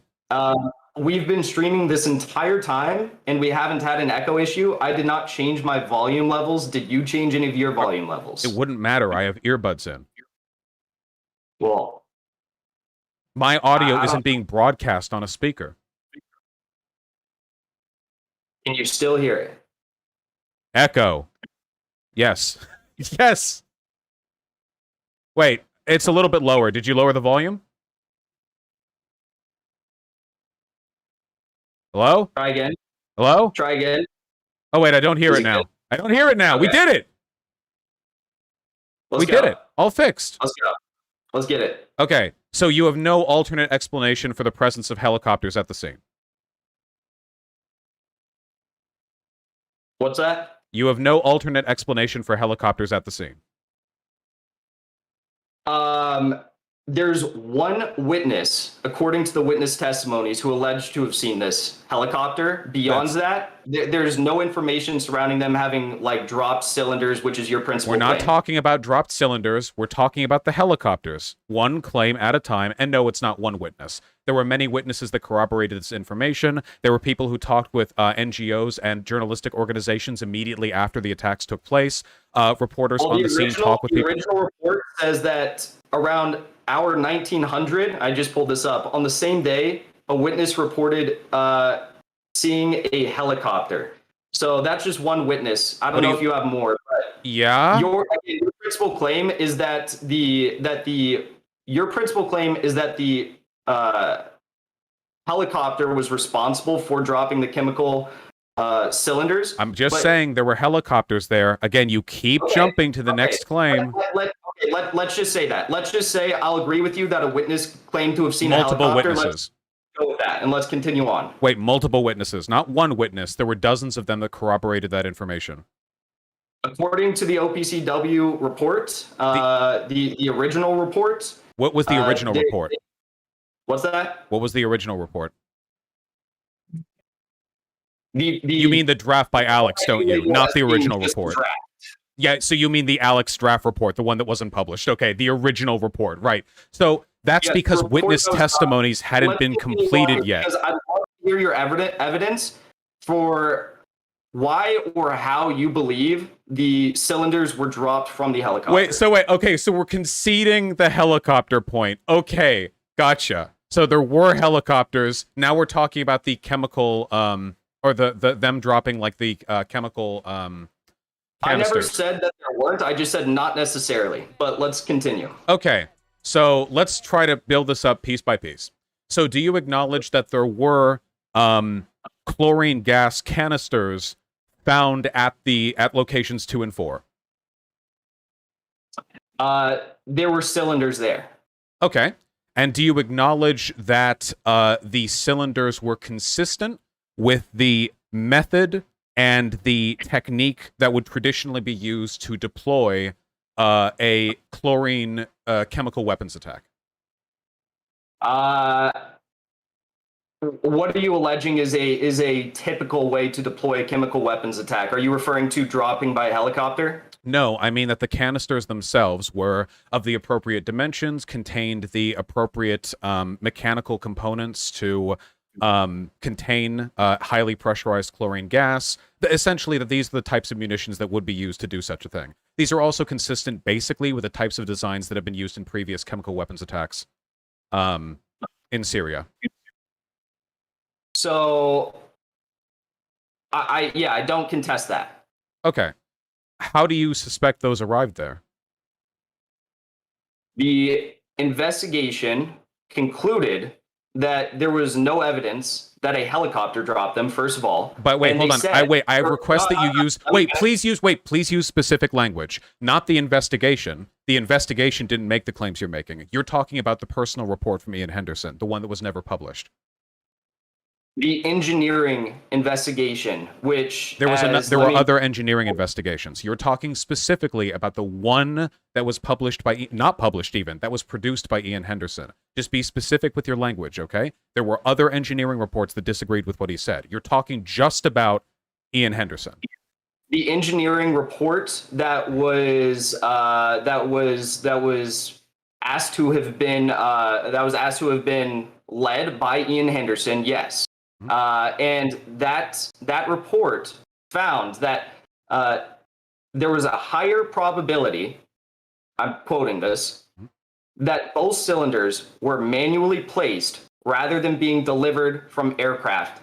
And then it goes on, at location 4, where a cylinder was found on the bed, the study determined that the cylinder was too large to have penetrated the hole in the roof above. At the other site, location 2, the observed damage to the cylinder and to the roof it allegedly penetrated were incompatible with an aircraft bombing. Ballistic experts, and this part is not a quote, ballistic experts also said it was more likely that the crater had been made by an explosion, probably an artillery round, a rocket, or a mortar. With both cylinders, the study concluded, and I'm quoting again, the alternative hypothesis that the cylinders were manually placed and that the craters were caused by other means produced the only plausible explanation for observations at the scene. Okay, so a couple of questions then. If this is the case, you do realize Ian Henderson did conclude that there was a chemical weapons attack, or at least that was where he believed the evidence led. You're the one making the claim that there was no chemical weapons attack, but in doing so, you're citing evidence from an engineering report from a person whose conclusion aligned with mine, that there was a chemical weapons attack. How do you reconcile? Where's your evidence that Ian Henderson claimed there was a chemical attack? Have you read his report? He said that I'm asking you for the information. Sure. I mean, we can go and read the report if you want. Give me a second. Well, you're stating it like it's fact, so I figured you'd have it. Yes, that was his conclusion, yes. So where did you get that? From his report. That there was a chemical weapons attack. He said that the evidence led in that direction, yeah. He was under the impression not that there wasn't a chlorine gas attack, but rather that it was placed there. The implication was that Syrian rebels had done so, which is the reason why it wasn't published, because the OPCW is legally disallowed from making any claims as to the agents who are responsible for any alleged chemical weapons attacks. Henderson's document seemed to suggest that it was Syrian planted, and for that reason it wasn't published. So I don't believe that, and I could be wrong about this, but I don't believe that Ian Henderson claimed that there was a chemical attack. He didn't use language that's strong because they never do. They say, "What? You don't know that?" What I do know, well, you continue to claim that he said that without beyond a reasonable doubt. No, I do. Wait, I did not at any point. Wait, please do not lie about what I've said. Okay, I said that he believed the conclusions indicated that, as the evidence inferred that. Wait. No, he did not say that. He did not say that. Vosh, you're making this stuff up. So again, please, one more time, just so I don't get it wrong here. What did you say? What did you say? His claim was not that there was no chemical attack, only that the canisters were planted there rather than dropped. His contention was with the deployment of the canisters. So wait, so you know, because a few seconds ago you said that he said that there was a chemical attack, but that it wasn't. I'm trying to be specific with my language, and it keeps not working because you keep not hearing. Okay, I'm going to be as specific as I can with this language, and this is going to be my final. Wait, here's my. You said that Ian Henderson claimed that there was a chemical attack. That's what you said. So I'm pretty sure what I said was that the report was principally on the method of the canister's delivery. I believe that the evidence, as presented in it, did not indicate that Henderson was contesting the existence of a chemical weapons attack. That's the most specific language I can use. Vosh, you're changing your words now. Now you're saying that he didn't contest that there wasn't a chemical attack. A few seconds ago, you said that Ian Henderson did believe there was a chemical attack, but that it was not helicopters who carried out the attack, and that it was likely manually placed. So you're changing your words here. But what I will say is that he did believe that it was likely a manual placement. You're lying about him saying that there was a chemical attack, and if you're not, if you believe you're not lying, I'd like you to cite this, but you can't because you're lying. And I like how you've been weaseling off everything that you've said, and me being very slightly more specific with my language to avoid being taken out of context by you is interpreted as lying. Wrong so many times throughout this debate. I'm just asking you to cite one thing that you said, and you can't cite it because you haven't cited anything that you've said. I asked you for citations on a claim about helicopter sources, and you linked me 5 articles. I said, "Hey, are these really all relevant?" And you were like, actually, hold on, wait." And you were like, "No, wait, actually, I sent you 200 irrelevant pages." No, did you contest the other 3 links I sent you? Because those links were I haven't had a accurate. chance to read them yet. You didn't give me, you didn't highlight or cite it. I said, sorry, I sent you the wrong link for the 4th link, but the other 3 are accurate. You didn't cite anything in there. You just gave me documents. We've been talking. I haven't had time to read them yet. What you just said, because you said that Ian Henderson claimed that there was a chemical attack, but it was not. It was not carried out by helicopters. I think I've been very specific on my language, and your attempts at obfuscating the situation are indicative of desperation on your part. So Ian Henderson's report did not contest. Can you cite it? Ian Henderson's report? You said that he believed there was a chemical attack. Can you cite wait? it? I've repeated this like 20 times now. Are you like deaf? I'm being very clear on this. Can you cite any part of the report where he claims that there was no chemical weapons attack? Bro, well, your allegation I've said very specifically there was a chemical attack, which I'm asking you to cite. I said very specifically, this document does not speak on the existence of the chemical weapons attack, but it still indicates there was a chemical attack. Do you want to read? Wait. So I keep telling you what I said, and you're like, oh, then why did you say this? And then you say I said a thing I didn't say. I've been very clear about what I said. Do you want to like move forward? You're not even arguing against my positions at this point. We can read this together if you want to.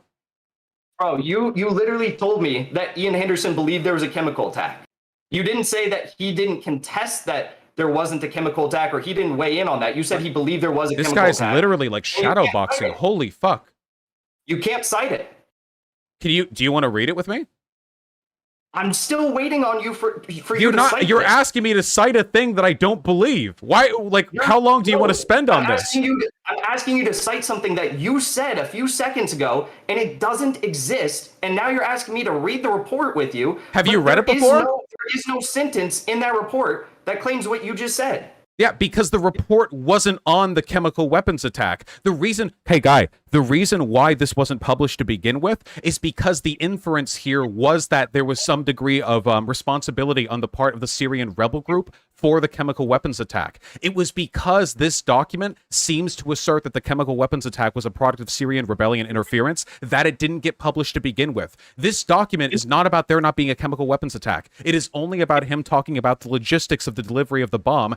Statements which, by the way, were contested later from within the OPCW significantly, which is why they weren't included in the final report. You realize that every single member of the fact-finding mission is going to keep debating a thing that I don't believe.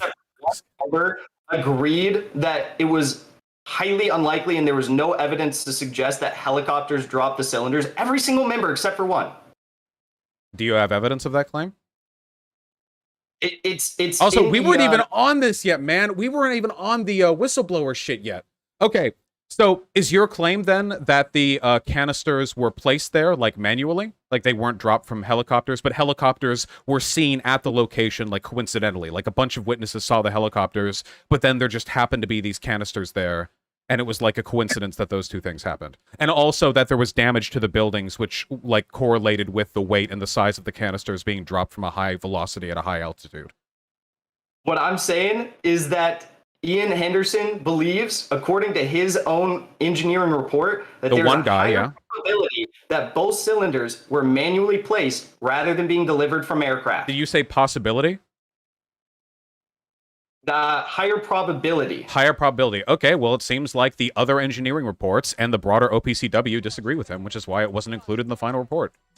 Do you think that engineering reports that you're flippantly citing here, they have no evidence. They're completely redacted, and they're from anonymous experts, which we haven't been able to see yet. If this whole investigation, how are they redacted? Let me finish. If this investigation was taken before the entire scientific advisory board of the OPCW, which is what I want to see happen, right? They could adjudicate this issue by meeting with the dissenting inspectors and all the original team members to weigh their evidence and arguments and their claims that they were censored, which you don't believe in. This doesn't have anything to do with the claims being made here. Come to a conclusion as to what happened, but the OPCW executives have denied every single request for this to happen. So I'm this is more conspiracy. I'm asking you a question. Do you think they were planted there? No, it's not. I'm curious if you believe that there should be a scientific advisory board panel led by the SAB into what took place here and the allegations of censorship and doctoring. So you realize, like, you just completely moved away from what we were talking about to a broader conspiracy about censorship. Let's talk about what we were actually talking about before you pivoted off of it. Do you think that those canisters were just planted there? I'm alleging exactly what Ian Henderson's investigation found, that there's a higher probability it concluded both cylinders were manually placed. So you do believe that? You believe that they were planted there? I'm alleging that there's a higher probability, and the investigation was cut short before they could come to a determination as to what happened. But yes, a lot of the evidence does point in the direction that they were manually placed. From one guy's report.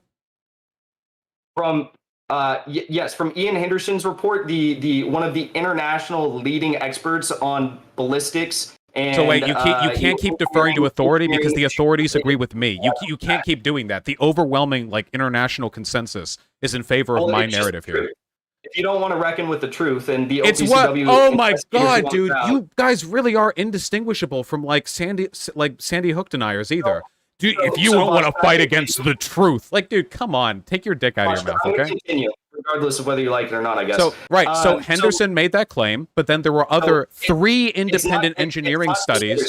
Wait, it's not just Henderson. So wait, hold on. Well, you're referring to Henderson's report, are you not? I was, and then you allege that it's insufficient because it's only one person. So I was going to continue. So the claim that I'm... So, hold on. You can't answer... You haven't answered any of the direct questions. Were cylinders manually planted? Wait, I'm asking you a question about your belief. I'm asking you a question about your belief, so you can't keep weaseling out of your insane conspiracy bullshit by saying that you don't believe. You can't claim that Ian Henderson believed there was a chemical attack. You can't contest the official narrative, but then not provide. Please, wait, please. You can't contest the official narrative and then not have another reasonable explanation. There has to be another reason why this happened. Why corpses were found with foam in their mouth. Wait, hold on. Why corpses were found foaming at the mouth. Why, for example, so many people saw helicopters over the city.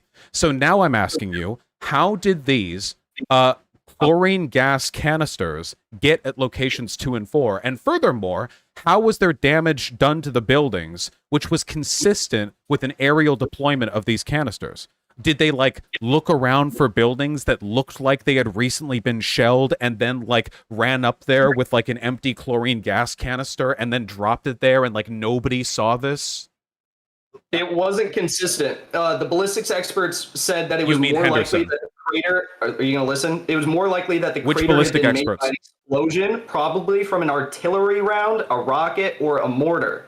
With both cylinders, the study concluded the alternative hypothesis that the cylinders were manually placed and that the craters were caused by other means produced the only plausible explanation for observations at the scene. Which study?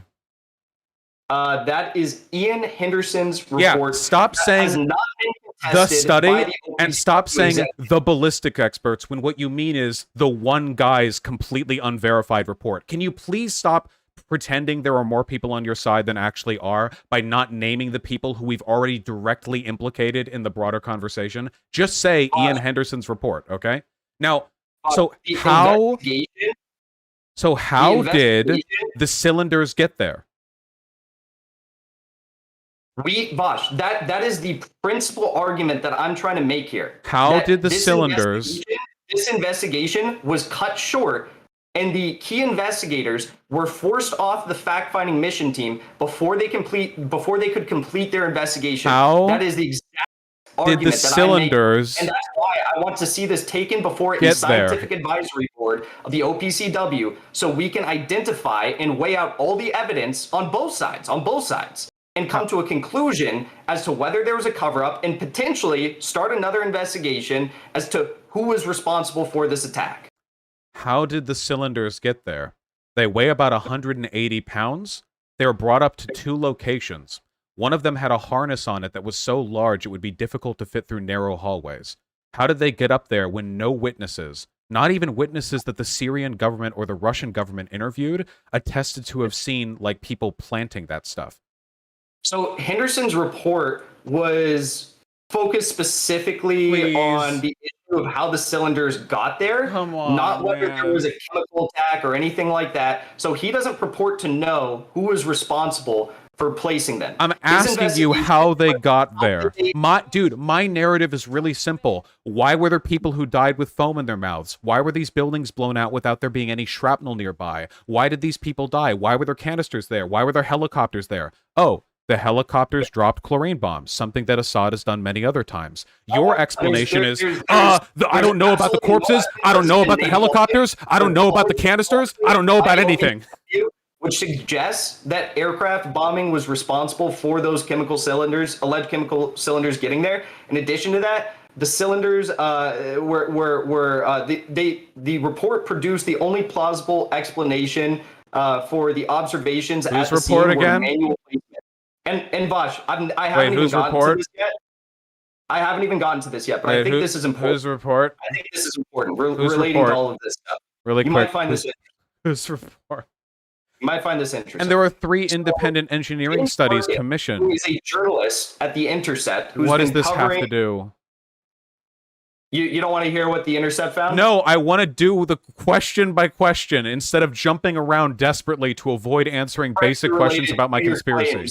This is directly related to your claim, so I thought you might want to hear the claim about the planting of chlorine bomb canisters. Let's just go into it anyways. James Parkin believes that and this actually relates to the initial point that you made regarding the makeup of the canisters themselves. So in his report, he found that the canister valve was unlikely to have snapped off so neatly without the benefit of how did they get there? Please, I can't keep doing this. Please, just tell me. Okay, Vosh, if you are so concerned with how they got there, that's a pretty big question, isn't it? What is your evidence? What is your no? Because I've highlighted many times that the only public investigation we have into this that hasn't been challenged by the OPCW executives has ruled out the fact that this was dropped by a helicopter and that there is one guy. The only possibility is that they were manually placed. So I'm curious, what is your smoking gun evidence that these were dropped from a helicopter? I'm just asking for a basic alternate explanation for how they got there. This is specialty equipment that weighs an enormous amount that would have been incredibly difficult to transport, yet no witnesses saw it happen, and we have videos of people scrambling and, like, dying right after this hits, like, the top floor of one of the buildings. There's, like, a video of people, like, choking and... Hold on. You can see the chlorine bomb peeking... Wait, hold on. Please. There's, like, a video of, like, people screaming and dying as, like, a chlorine bomb is half poking through a portion of the ceiling or the roof that it destroyed.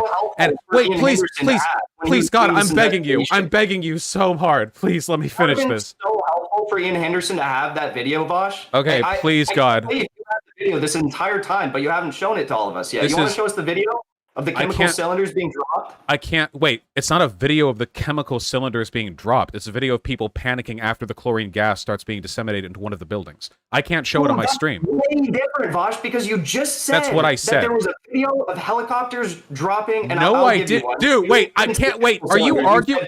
Is there an echo? You said there was a video of items being dropped, so I'll give you one. You said that, but where's that video? Wait, you just said there was a video of that. Is there a third person in here? What are you talking about? Are you hearing somebody else's claims? Is there a third individual here making claims that I haven't made? You realize all this is being recorded, right? Is there like is there a shadow? There's a video of the chlorine bomb partially in the building and people freaking out and around. I can't show it on my stream because it's TOS. It's not like a secret video. I can link it to you if you want. It's like pretty horrible. Are you referring to the hospital scene? No, I'm not. I know you're very, like, really want to do the white helmets thing, but no, I'm not. I'm talking about in the building. You mean like I want to talk about the thing that has... Oh my God, you can't... So wait, so you have no alternate explanation for the placement of the canisters. This is the third thing you're saying you just have no explanation for. Is that correct? What I'm saying, you're just baselessly, saying that Ian Henderson's report is bogus, right? I mean, what are your claims that you can't answer it. You can't answer it, dude. Oh, okay. All right, let's move to the next one then. We haven't even gotten to the Ian Henderson report, okay? Okay. Peer reviewed. It was peer reviewed. and he consulted. What do you with mean experts. peer-reviewed? Who reviewed it? The members of the fact-finding mission team and independent ballistic missile experts. Independent ballistic missile experts. Then why did all of the independent engineering investigations afterwards disagree with Ian Henderson's report? That's not what peer review means, by the way. I'd be so curious to find that out, but unfortunately, the OPCW hasn't made any of those investigations public. And the only investigation that has been made, you're referring to 3 different investigations by independent experts. None of those have been made public. The only public investigation we have is Ian Henderson's, and it's been peer-reviewed. And I'm still that's waiting not on what that wait, where you that's said not what peer review means. Peer review is an helicopter- academic process. It doesn't mean other people have read this document. That's not what peer review means. Peer review means is something that happens in So what are your academia. claims that it was bogus? Because you said there was a video showing something being dropped from a helicopter onto No, the I buildings, did. but Wait, haven't are you? shown me that video. I said at the You haven't beginning of shown this me that video. conversation that it's either going to be dishonesty or mental illness, and I'm leaning towards the latter one right now because this is like schizophrenia. Like, are you hearing shit I'm not saying? Are there other Well, you said voices? Do they tell you there's to no kill? And you also can never cite the God. claim that Ian Henderson believed there was a chemical attack. I'm still waiting on that as well. You need to get these voices checked out, okay? This is some serious shit that you really need to. I really hope they don't tell you to like kill or hurt people, okay? Because this is some really worrying stuff. I cannot wait to clip this all up. You know, your lack I of know preparation really because you shows. didn't believe in any of this when you came here. 3 a.m. clearly didn't help your case. Neither did Patrick Hillsman's DMs. What about Patrick Hillsman's? You know, it's funny. This really does feel like a point. Does it make you uncomfortable that like I'm feeling like I'm arguing with a Holocaust denier right now? Bosh, where is the video? Does that make you wait? You actually want the video of like people dying? Send it to me. Because you said there was a video from showing a helicopter dropping something. No, I didn't. Wait, I can't wait. I can't prove claims I literally haven't seen made, okay? You can go back and review the VOD if you want. You're free to clip it. That didn't happen, okay? Please listen to me and not to the voices in your head. That wasn't said. Cool.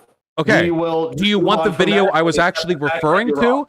So in this video, like, I can't show it on my stream, but like there's pretty clearly a gas canister and people freaking out. Did like people plant the gas canister and then got a bunch of crisis actors who later died to like freak out on camera and then they died with foam at their mouths?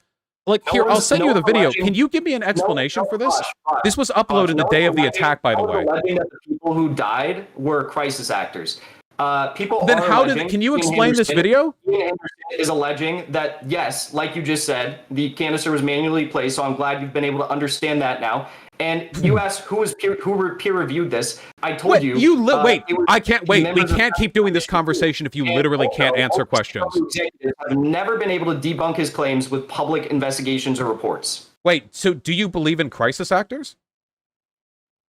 I don't believe that. You said the people who died, I'm alleging, are crisis actors. Wait, I've never I just sent you a video. There are people scrambling and freaking out, and you can see a gas canister. They are acting the way you'd expect them to if their house just got hit by a chlorine gas canister.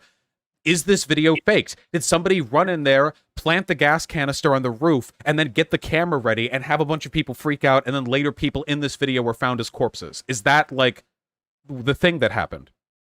So the white helmets who are running around. This is not white. No. You're thinking like, what do I pivot to? This isn't white helmets. We're construing a false narrative. This isn't white helmets. This isn't white helmets.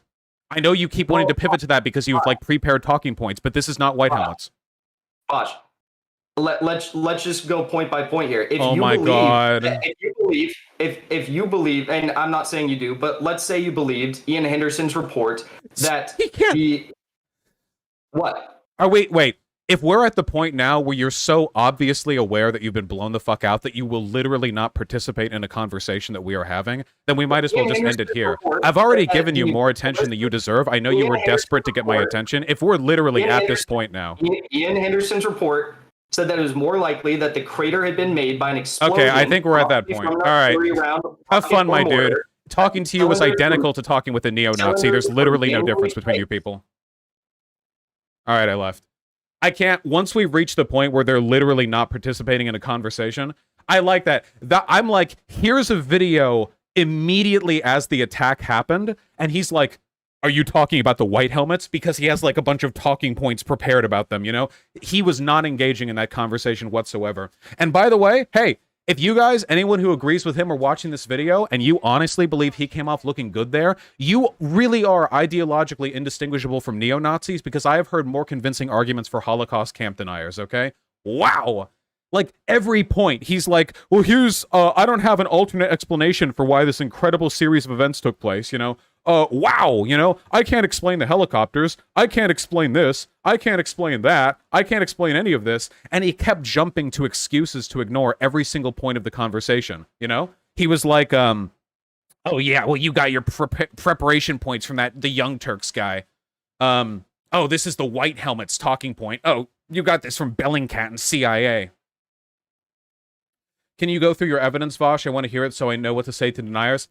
Do you guys want do you guys want all the evidence? Do you want me to like dump it on you? Do you guys want, let me turn off the AC. Hold on, wait, hold on. We'll just like cut this off here. Hold on. So that guy was a weaselly little fucking snake, so he wouldn't commit to any of his actual beliefs, but he believes, and a lot of other people like him believe, that it was a false flag attack that the United States and Syrian rebels orchestrated to justify the 2018 missile strikes, which, by the way, caused no Syrian deaths and then ended up killed nobody, and only destroyed facilities which the U.S. military claimed were chemical weapon facilities, and then chemical weapon attacks stopped afterwards. So that sure was some crazy WMD false flag that they did. They did a false flag to show the Syrian government did something that they already do all the time anyway, in order to cause 3 deathless strikes on facilities. You're still streaming video to Jackson? No, I'm not. Whatever he's doing on his end, there's no longer anything coming from my end to his end. Anyway, oh, dude, that's funny. You know who just DM'd me saying that I just ran away? Flamenco, a literal neo-Nazi. That's crazy, dude. Well, all bedfellows, you know? That's it's just some wild, very on the left people, you know? Anyway, glad he still watches me. Anyway, okay, so first of all, the claims that this was a false flag orchestrated by the United States are ridiculous, because the United States really didn't have anything to gain from it. They didn't make any significant strategic advances in the region. And additionally, the consequences of the chemical weapon attack ended up leading the Syrian rebels to flee from Douma, giving the Assad military forces a hold up in the Syrian civil war. So the United States orchestrated a false flag to achieve essentially nothing, and then also gave a strategic advantage to Assad, and it happened 3 years ago. Later, Assad even bragged that he got off easily after the chemical weapons attack. There's so much stuff that we didn't even have the opportunity to go over. Oh my god. First of all, when the OPCW initially tried to do an investigation of what took place in Douma, the Russian and Syrian military forces blocked them, citing security concerns, except they were never able to provide any evidence of them. Then, when the OPCW was finally able to arrive about a week later, the Russian and Syrian forces suddenly, were not present, and then there was small weapons fire that attacked the OPCW investigators. Security concerns, which forced them away. Somehow, this was done in spite of the fact that Russian and Syrian forces controlled the city. The rebel forces had already fled. So what security concerns? And also, if it was a U.S. false flag, why the fuck would they be wanting to keep the OPCW from investigating the claims that they believed could support their arguments later? The Russian and Syrian governments prevented the OPCW from investigating the site for 2.5 weeks. Actually 2 weeks. A little over 2 weeks, I think. Thereabouts, something like that. A long time, okay?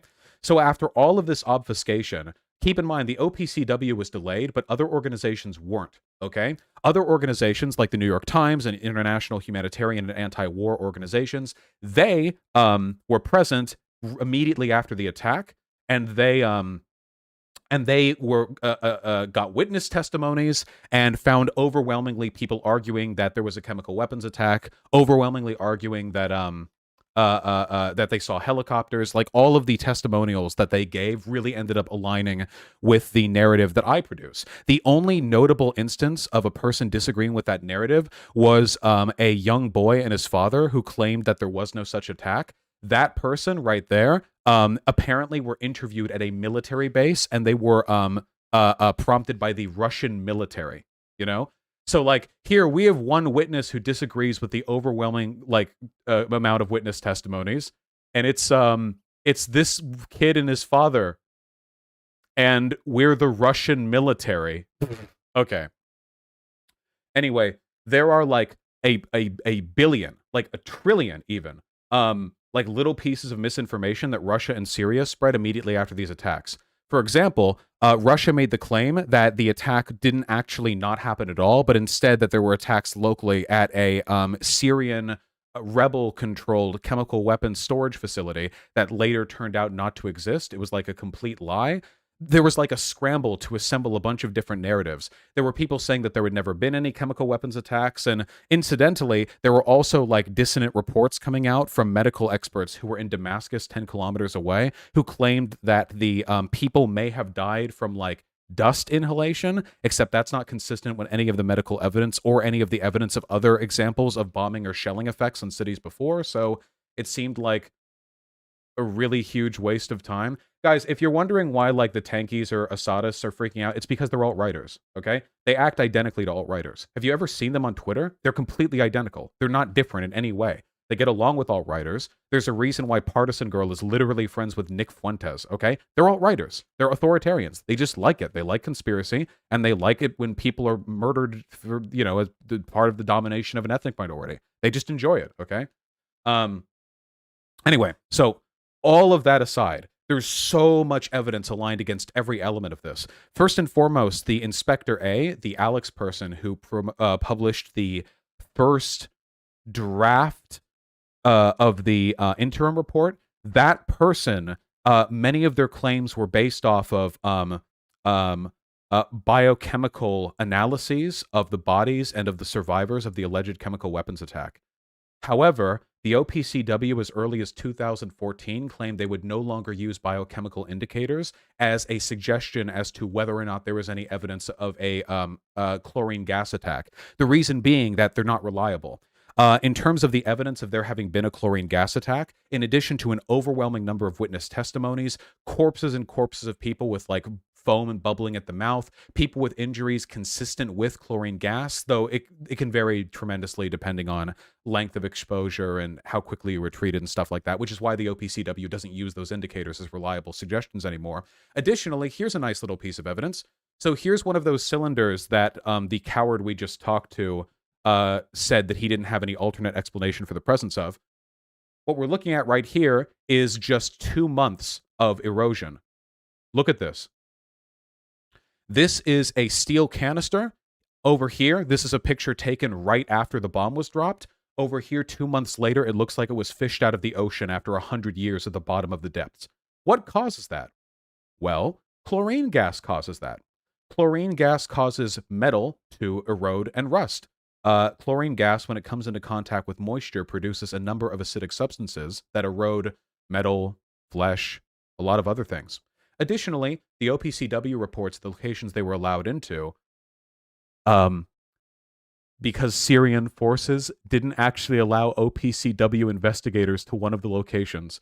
That's why people talk about locations 2 and 4. They didn't actually let them there. Syrian forces were like, oh yeah, you can't come into this location. The doors are locked. That's not a joke. The Syrian military said that. That's not a joke. Anyway, there's no other explanation for this degree of erosion this quickly. Like, seriously, this is not something that happens naturally. This is about 2 months of erosion. This is insane. And it's consistent with exposure to chlorine gas, in spite of the fact that there was paint over it. Like, painting it will make it take much longer to erode, but it happens anyway. Additionally, other metal at the scene was eroded. Lamps, doorknobs, the little metal bits that hold up lights. Corrosion, not erosion. Sorry, my apologies. Corrosion, not erosion. There was evidence at the scene of substantial corrosion of metal in the area. And there were also chemical residues left on wood at the area that were consistent with the chemical reactions that would take place after exposure to chlorine gas. Additionally, one of the counter arguments made by people like the dumb fuck that we just had on is that the reason why these trace amounts of chlorine and the chemical byproducts of chlorine were present in the area is because they were produced by bleach cleaning solutions. On the walls, roofs, rubble, infrastructure, piping, scaffolding, very dedicated housekeeping there. Also, there were types of erosion or corrosion, sorry, that could not take place as a product of bleach. Guys, bleach don't do this. Sorry. Bleach don't do this. It don't. Sorry. So here's what we have so far, okay? We have overwhelming witness reports indicating that helicopters arrived at the scene and that a gas attack took place. Corpses found with symptoms comparable to those of with severe chlorine gas exposure. Additionally, the only counter argument to the suggestion that these corpses died of chlorine gas poisoning was from the minutes of a toxicology interview, which were never published because they were preliminary and they didn't even have full information on the presence of the corpses. The report from the toxicologists was done on the assumption that people wouldn't be in a contained area. However, the actual facts of that bombing were basically like perfectly orchestrated to maximize the death and the casualties in people at lower levels. Again, keep in mind, chlorine gas is heavier than air. The roof being blown out, which the guy we were talking to kept seeming to think was some kind of own, means nothing. Chlorine gas doesn't go up. It goes down. It doesn't go up. It goes down. It hit the roof and the corpses were on the lower level. Additionally, there are videos on the scene of people freaking out, dying. You can see like losing their shit because there's a chlorine gas canister right there. Additionally, here's another nice piece of evidence. Now, the tankies are going to get super triggered because this is from Bellingcat, but I'm only showing it on Bellingcat because the alternative would be to show it in a very, very graphic video that I can't show on Twitch because it shows a lot of bad stuff. So I want to show you two photos right here. I'm just taking the photo from Bellingcat, but again, this is verifiable through other sources, you know. Here are two pictures right here. Are you looking at it? These are two pictures of the chlorine gas canister. This is the one that didn't break all the way through the roof. This is the one that got lodged partially into the building. The one on the left is a frame from a video taken while people was dying. The one on the right was taken by investigators much later. Note the rubble. Or the rust, my apologies. Now, what do you notice about the one on the left? Is there anything odd about the coloration that you see?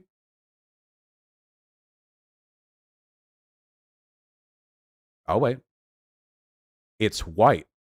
Now tell me, did you see any white in the images that we were looking at previously? It's a yellow canister. Why is it white here? Well, in this video that was taken, this bomb had only just been dropped. Do you know why it's white? This is frost. This is a process called auto-refrigeration. When highly pressurized gases quickly release from a contained area, the container and the surrounding environment cools down. It's an endothermic reaction. Have you ever had one of those little spray cans, the ones that spray air on your keyboard to clean it up? Notice how they get really, really cold super, super quick?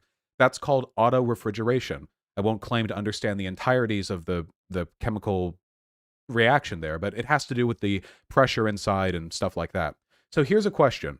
Since this frame on the left was taken from a quick frame of a video that was taken right as the bomb hit while people freaking out, if this was a false flag and this was planted, did they spray frost on this canister just so that it could be shown for a couple frames in a video of people dying? This is only visible for like a fraction of a second. Were the false flaggers so fastidious and dedicated that they somehow adhered frost or some other kind of white congealant to the underside right here, specifically so that it can be seen in a shaky phone video for a quarter of a second, and then later somehow remove it? How would they do that exactly? Did they like knock a hole in this building, prop it up there, and then like spray cold on it, and then like what? The evidence here is very consistent with the rapid depressurization of the interior of this canister. Anything else would require an unbelievably contrived number of circumstances to explain. That's the reason why the guy I was talking to was a coward and didn't actually commit to any alternate explanation. If you're arguing with a conspiracy theorist, you need to. You need to ask them, what is the other explanation? Because here's the thing, guys. History is rough, and we don't have perfect information on anything happening anywhere, let alone in fucking Syria. Like, we never have perfect info. There will always be gaps in the narrative, in any narrative. This is the case for the Holocaust, too, in spite of it being literally the most well-understood and recorded historical event, arguably in all of human history. We can't know everything. It's a God of the gaps argument. That's why we have historians, analysts, and experts. We can't ever know everything, but we can fill in pieces and come to a really, really good understanding of what took place. So if you're going to challenge a standard narrative, this narrative, the one that the U.S., sorry, not the U.S. government, that Assad dropped the chemical weapons here, is a very, very well corroborated, well agreed upon, and well understood one. And the only reason it's contested is because Syria and Russia both like freaked out and lied and said that it didn't happen, and they had a bunch of like conflicting information, and pawns of the Russian government, like the Gray Zone and their dipshits, all repeat their lies for them. So the only reason that this is propagated is because they're essentially repeating state propaganda. Like, that's it. It's not because there's actually some like super serious, like major, like lack of credibility on the nature of this investigation. Why did Russia lie? They want to support the Syrian government. It's a geopolitical interest that they have. Anyway, continuing. It's very important to ask about an alternate explanation they have for the conspiracy that they're alleging, because otherwise you could let anyone tear holes into anything, you know? Like, anyone could tear holes into anything.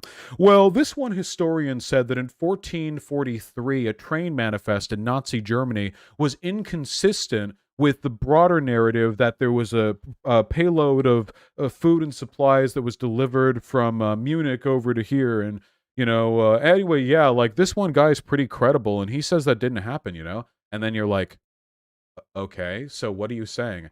And they're like, did I say 1443? The 1943. Whatever, 1443, who cares? Anyway, 1943.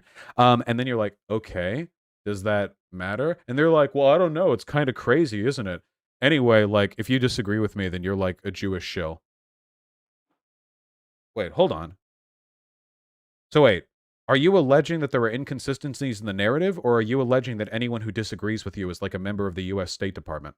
That's the thing that I have with these guys. If they literally just had like a couple questions about the specifics of this event, that I wouldn't have a huge issue with it, but they don't.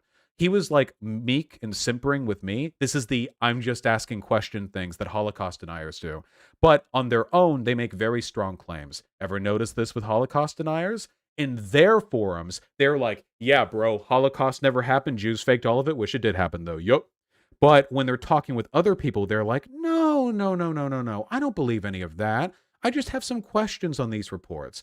Look at this photo of a door. Does this really look like a door to hold people in gas chambers? And it's just like a photo of a random door. This is what I mean. Like, it's the constant back and forth between very severe and very definitive claims and these weak ones. It's Amat and Bailey, essentially.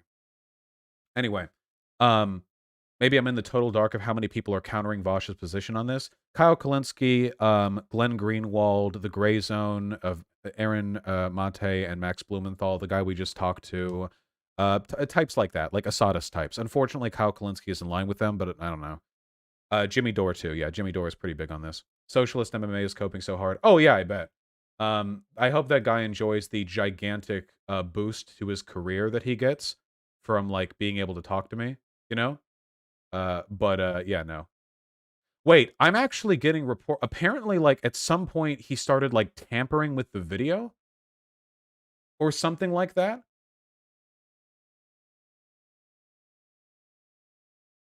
Apparently, he, like, delayed the video, like, after I left or something? I wonder if he did that echo on purpose. I have no idea. I think he seemed to have been, like, fucking with it at some point. I'm not really, I'm not entirely sure. Anyway, what was I saying exactly? Forget what I was saying exactly. Oh, yeah, anyway. So basically, the idea that there was some kind of false flag in this situation is completely impossible. Like, so we faked all the witness testimonies. We somehow like planted corpses there with nobody noticing. We faked video footage. We faked the helicopter presence. We faked the damages. We faked everything. Everything was faked, but there's no proof of any of it. The only proof is like there's one independent investigator who disagreed with the OPCW, and like that's it. It's really, really dumb. So, what was the point of faking it?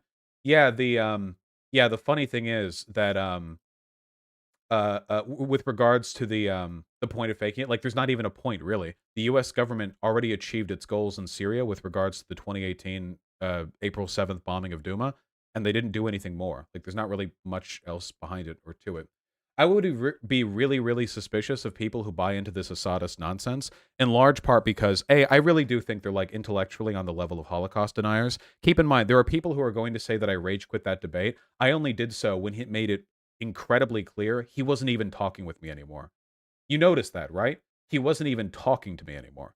What's the point of having a conversation past that point? Like, there's no, like, what?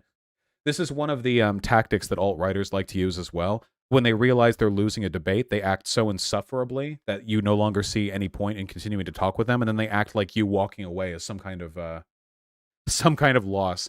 The fact that I like mentioned a video that took place at the site, and then he was like, "You claimed there was a video of the bomb being dropped on the building," when I literally never said that. Did I ever say that? I'm really confident that I never said that.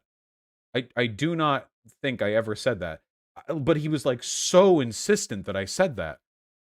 And then he kept trying to go to the white helmets thing because he had his prepared talking points on that, you know.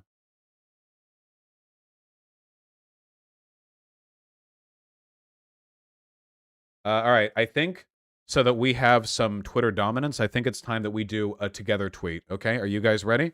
I think it's time that we all work together.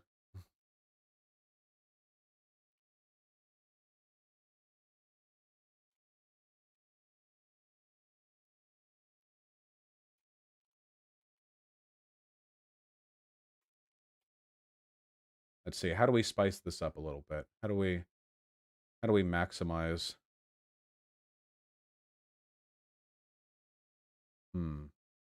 Put these nuts into it. A good argument. A good argument.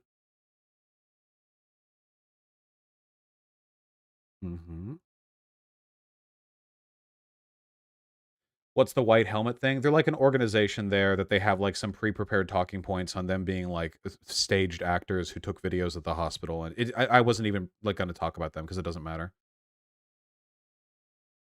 There were a couple points where you said something inaccurate and immediately clarified. He tried to keep saying you thought the first thing. Yeah, that's another thing they'll do. They'll be wrong on like 48 things, but then if you're like, oh yeah, this happened. Oh wait, actually, I mean this. They'll be like, did you say that? Did you say that? Did you say that? And like they freak out about it because like they know that's all they're going to get. Oh my god. Hmm.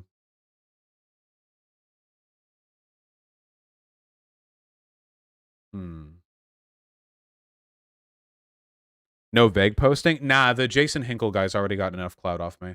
Hold on.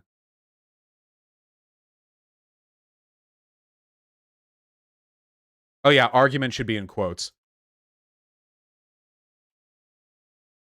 There we go. This is good enough. Arguments in quotes, super sad. No, wait, actually?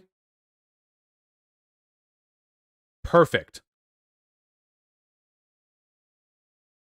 Exactly what we need. Go. Do your work, people. Many such cases. Go. Go forth. This is the real false flag.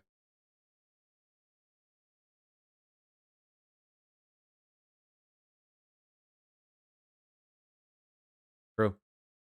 The dude said he was only referring to the experts, yet he only listened to a specific expert. Yeah, again, no, another like indication of that guy's dishonesty is like the fact that he kept saying engineering experts or ballistics experts said this or that, but he kept referring to the same guy. He was talking about the same guy every time. One guy. You know what I mean?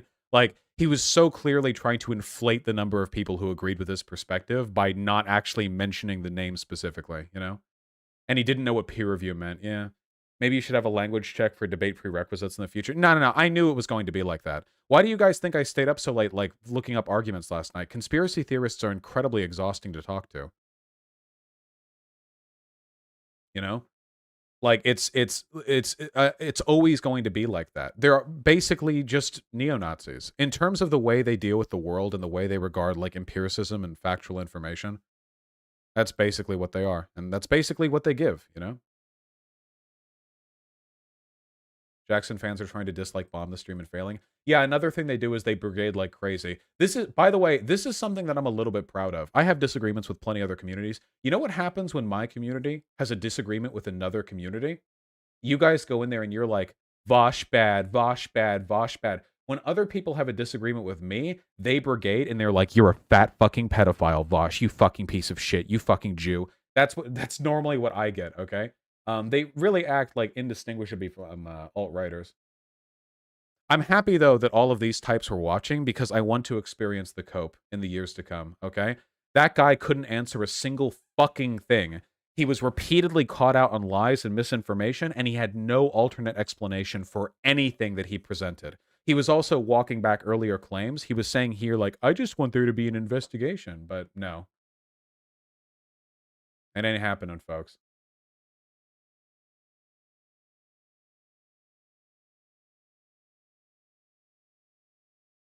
When you're so anti-American that you start defending people who do worse shit to their population than America. Yeah, peer review is when you have people who look at it. God. Are you saying we should do the same? No, no, no. I like that you guys are chill. I don't like thinking he did the echo himself, but the idea that you were faking it exemplified as conspiratorial thinking. So this is what I mean about broken brains, okay? When I said that there was an echo on my end, he said I was faking it. I'm live streaming. There's a huge audience of people watching me. How could I possibly get away with... Your fans are watching it too. How could I get away with faking it? But that's like tendency towards conspiracy. He doesn't actually believe anything. He'll just throw out any counter-argument that he can think of to buy time. Conspiracy theorists often don't actually believe in all the arguments they make.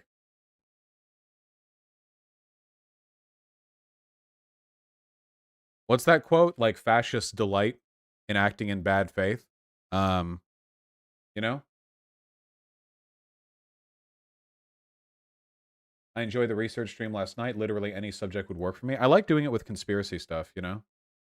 No, oh, it's funny because this is actually a, they're ratioing your tweet with 5 quote tweets to 900 likes. What?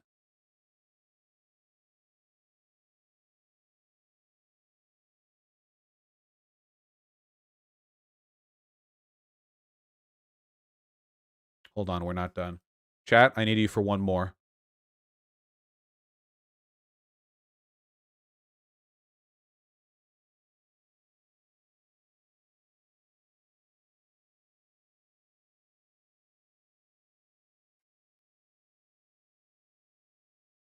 No, wait. How do I phrase this better? Is his dad, like, dead? Will I get in trouble for this?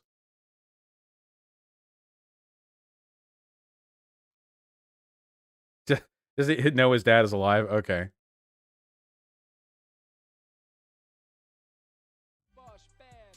Just say his mom? What's wrong with... No, I want to fuck his dad.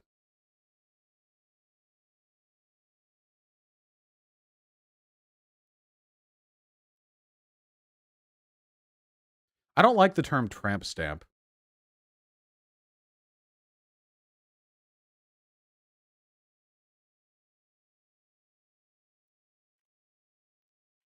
There. I don't like tramp stamps, okay? Go with the first one? Nah, the first one was better. The first one was better.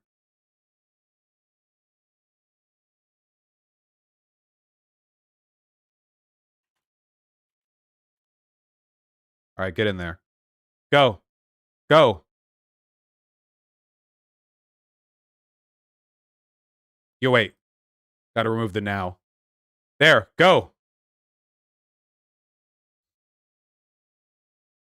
Remember, as large as these figures may seem, we're literally, like, over 2 times the size of the gray zone, okay?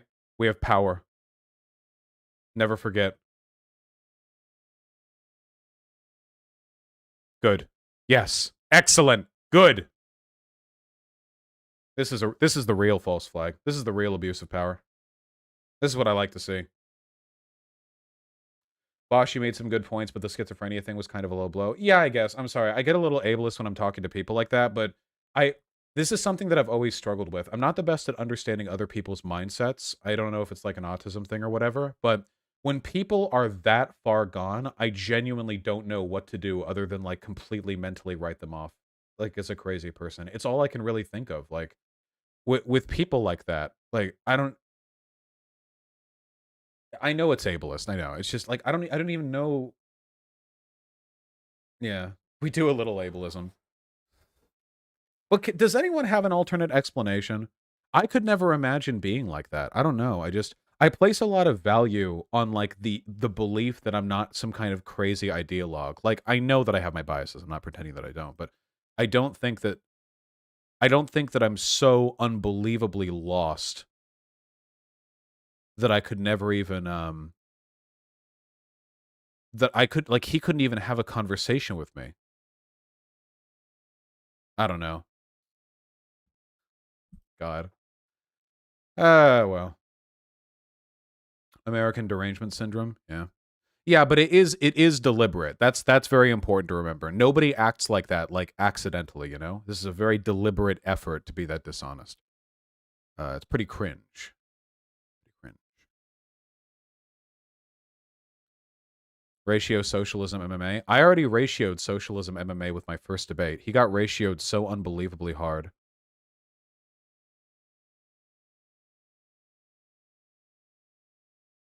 I just really quickly took a look at Jackson Hinkle's debate, and the first comment in his YouTube video that I saw was Caleb Maupin has a good new book, BreadTube Serves Imperialism, that discusses other bad Vosh takes. That was literally the very first comment that I saw. That's incredible. He's found his crowd. Actually, this is the crowd that he would find, right? Because Caleb Maupin is a Russian state agent. Literally, he's paid by the Russian government. He works for RT, doesn't he? Do you think it's important to address these people as a way to push back against the whole Nazbol vortex? Yeah, I do think so. These people are fascists. Jackson Hinkle, the gray zone types, they're fascists. But the thing is, their style of fascism is a little bit more intelligent than like your average dumbfuck, like skinhead, like American white nationalist. What they do is they fall in line with the Russian model. You might notice if you watch Russia Today that there's a lot of info that's pushed on there, but there's basically one like cohesive narrative, and the narrative is destabilization. The broader goal of Russia Today and of the Russian government is to destabilize Western democracies and to lessen people's faith in their government, you know? So people like, Putin, it's not just like, oh, yeah, Trump is good, rah, rah. It's more like, I'm going to use the intelligence apparatuses of my country to try and disseminate contradictory propaganda to exacerbate internal contradictions. It's very intelligent. There are plenty of documents out there that credit Russia for an incredibly intelligent approach to cyber warfare that they engage in, you know? Credit where credit's due. Anyway, for these fascists, the one that we're arguing with right now, their brand of fascism isn't to advocate for fascist-like policy. Their brand of fascism is to defend foreign fascists, to delegitimize any alternative to those systems, to claim to be on the left, but to attack everyone actually pushing towards the left, which is why they've turned on AOC, Ilhan Omar, Bernie Sanders, the DSA, everybody else. They've turned on every like actual way of pushing for the left, but then they praise people like Tucker Carlson. Then they praise people like Assad. Then they say that the actual metric for being a left-leaning person is anti-imperialism, which means basically uncritical support of far-right dictators, as long as they're far-right dictators that America doesn't get along with. They'll destroy and sow division inside of all real legitimate left-leaning movements in this country, paving the way for fascism. That's their goal. Rather than advocating for fascism from fascism's side, they're like viruses who spread within the left and do what they can to tear it apart from the inside. Does that make sense?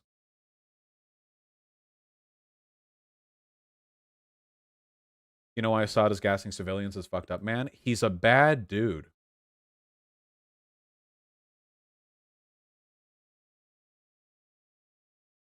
He's a bad dude.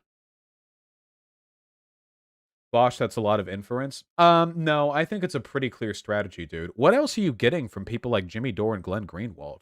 Like, they're on the left, but they attack everyone on the left, buddy up with people on the right, defend far-right regimes around the world, and spend simultaneously, They critique other left-leaning people for myopic infighting, but that's all they do. Jimmy Dore critiques left-leaning people for myopic infighting, but that's all he does. Same with all these types.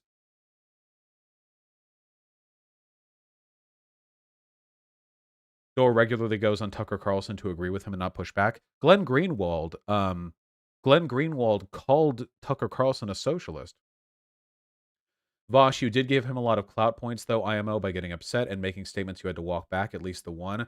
The one statement, I didn't even think I walked it back. I think there was one where I briefly made a mistake by mixing up Inspector A and Inspector B, which, like, I immediately was like, oh, I mixed them up, my bad.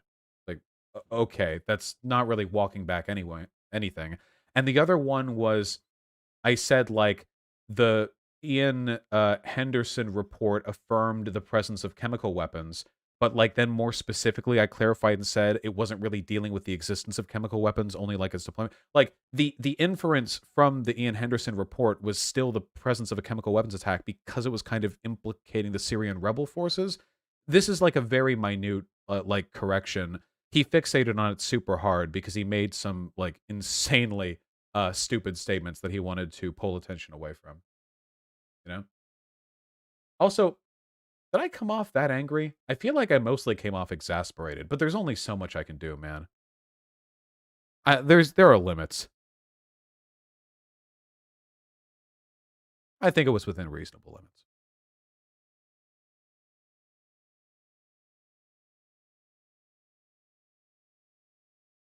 How did you retain any of that info just by skimming over it at 2 a.m.? My mind can't do that. I'd forget it all. Yeah, well. Comments on the Twitter poster saying you ran away and rage quitted the debate. Lol. Yeah, that's what they always do, dude. They get into a debate, they realize they're losing, so they freak out super fucking hard. They stop engaging in the conversation, and at that point, they basically just want to use my larger platform for as a you know, like a speaking post, so they can ramble for as long as they want without any kind of pushback. I'll ask a question or make a counter argument, and they won't say anything in response because they don't have to. He just starts rambling. He wasn't even like responding to any of the claims that I made, you know? Yeah, Mike from PA said the same thing. Nazi said the same. It's always the same with these people. Always, always, always. If he checked out of the conversation, he's the one who actually rage quit. He was clearly angry and clearly not willing to engage. Also, wow, 6,000 people watching, but only 1.5 thousand likes. How are we ever going to do the Hassan thing where we instantly ratio like Ben Shapiro, like in a nanosecond, okay? If you guys aren't willing to cooperate with me.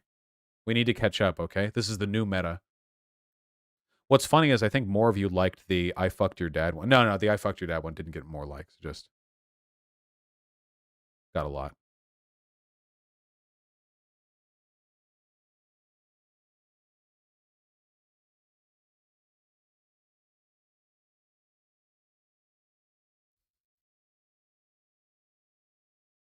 Look at the dude you debated Twitter. He was coping even before the stream. Yeah, he was coping because he saw on the stream that I did at like 2 a.m. last night or whatever.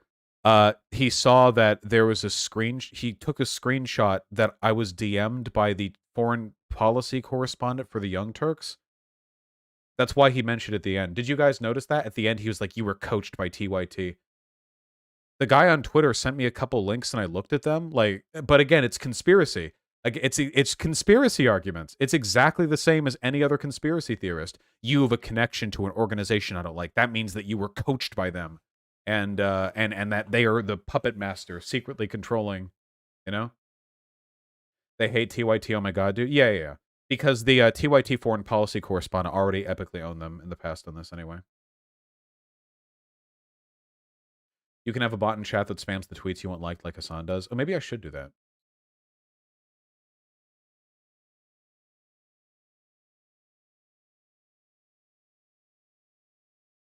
That'd be a good idea, I think. Saw a great quote about Russia's tactics. Their goal isn't to make you doubt a specific truth, but doubt the idea of truth. They basically perfected mass gaslighting. Yeah, it's a fascist regime. Truth doesn't matter anymore. Just whatever is in line with the state interest. It's, you know, just sometimes life do be like that. Yeah, TYT made me. I still have never actually watched a TYT video, by the way.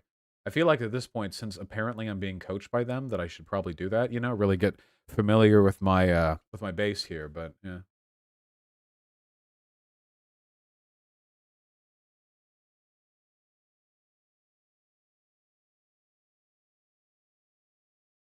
You've never watched any TYT video ever, really? Yeah, no. Unironically, the only TYT video I've ever fully watched is that one little clip of Cenk Uygur talking about horse dick.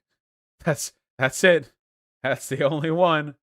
That's all. That's all.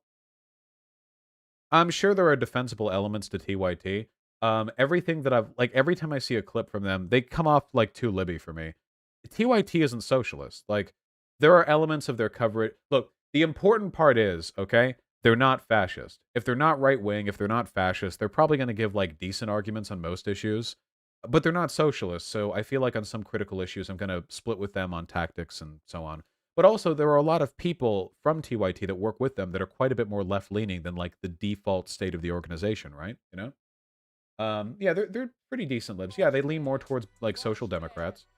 Yeah, Anna Kasparian's good for sure. 100%.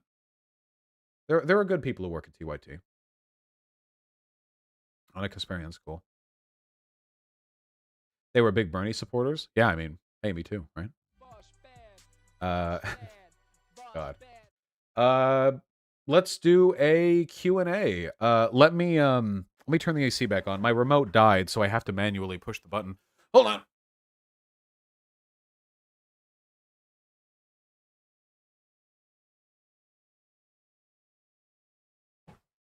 Q&A. Any other questions about anything relating to the chemical weapons attack in Duma?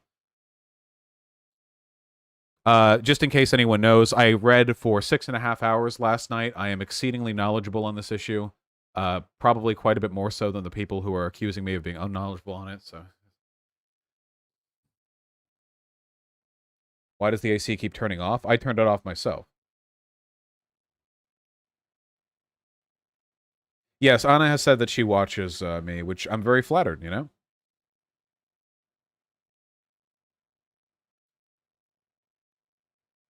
Guys, wait, really quick. Do you want to see a quote tweet from me saying Assadists are Holocaust denial tier with their arguments? The quote tweet is, I challenge this fat sack of shit to upload the unedited version of the debate with Jackson Hinkle to YouTube. Also, if it was truly, quote, Holocaust tier denial, end quote, then why couldn't you finish the debate, pivoted so many times throughout the debate, and finally decide to end the call? You know what this guy's name is? Hashtag fuck Zionism. I wonder. Also, you really think that I'm gonna edit this?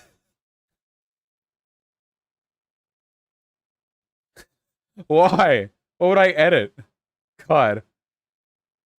The only thing that I might edit is that stock oof sound effect, you know?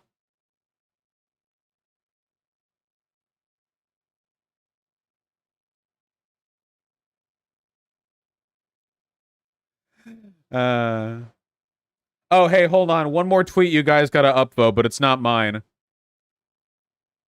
Is Dylan Burns still here? Dylan, you were here for a good bit of that. I think that was a pretty okay debate. I feel like it was dragged out and unproductive because he was unwilling to directly answer literally anything.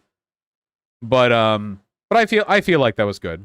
You know, I feel like every point that we got on, like, he came off pretty clearly irrational. Include a bra and a bass boosted fart sound effect, please. True! That'd be good.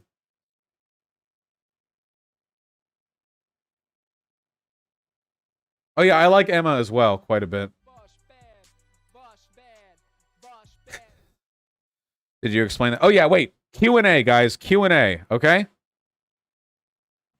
I would love to go in TYT, yeah. Give my argument. What is the Syrian civil war about? Like, what started it? What's it fighting over? I think it's just fighting over, like, territorial control, right? Assad doesn't have a very good grasp of his country. There's a lot of, like, geopolitical conflict there, and there are foreign powers that have, like, investments and different portions of the region. Like, people don't want Assad in power because Assad aligns with Russia, and, like, blah, blah, blah. Kurds want autonomy. There's, like, a ton of stuff there. America was there, and we fought ISIS, and then we have, like, the Rojava, and there's a lot of stuff in the region, just a lot of really complicated stuff. There are a lot of bad actors in the region. Assad's probably, like, the worst. Why use chemical weapons instead of conventional weapons? A couple reasons. One, chemical weapons are horrifying. Two, they're very easy to produce and to maintain, with chlorine gas especially. And three, chemical weapons don't damage the infrastructure. They kill a lot of people, but they leave the buildings intact. If Duma was about to surrender, which the guy we had on claimed multiple times, it would be advantageous for Assad to deploy weaponry that would terrify the population but do minimum damage to the environment. The only damage done by the dropping of those 2 canisters was physically from the metal. There were some explosive residues in the area, but they were consistent with the detonation of a primer that would release the chlorine gas. There was no shrapnel found in those buildings. So we didn't even get to that during the debate, but the people who say that it was like an alternate explanation for the deaths there, never mind why there was foam at the mouth, why people saw helicopters, why there were canisters there, the alternate explanation is unviable because there wasn't shrapnel. Artillery shells don't just blow stuff up. It's metal that explodes. It's metal that explodes. There would be shrapnel of bombs there if it was a bomb or an artillery shell, like significant amounts. Trust me, you can look through like videos of like missile strikes in Gaza. When a missile or a bomb or a shell explodes on a building, there's evidence. Like, it doesn't just like pop. There's more to it than that, you know?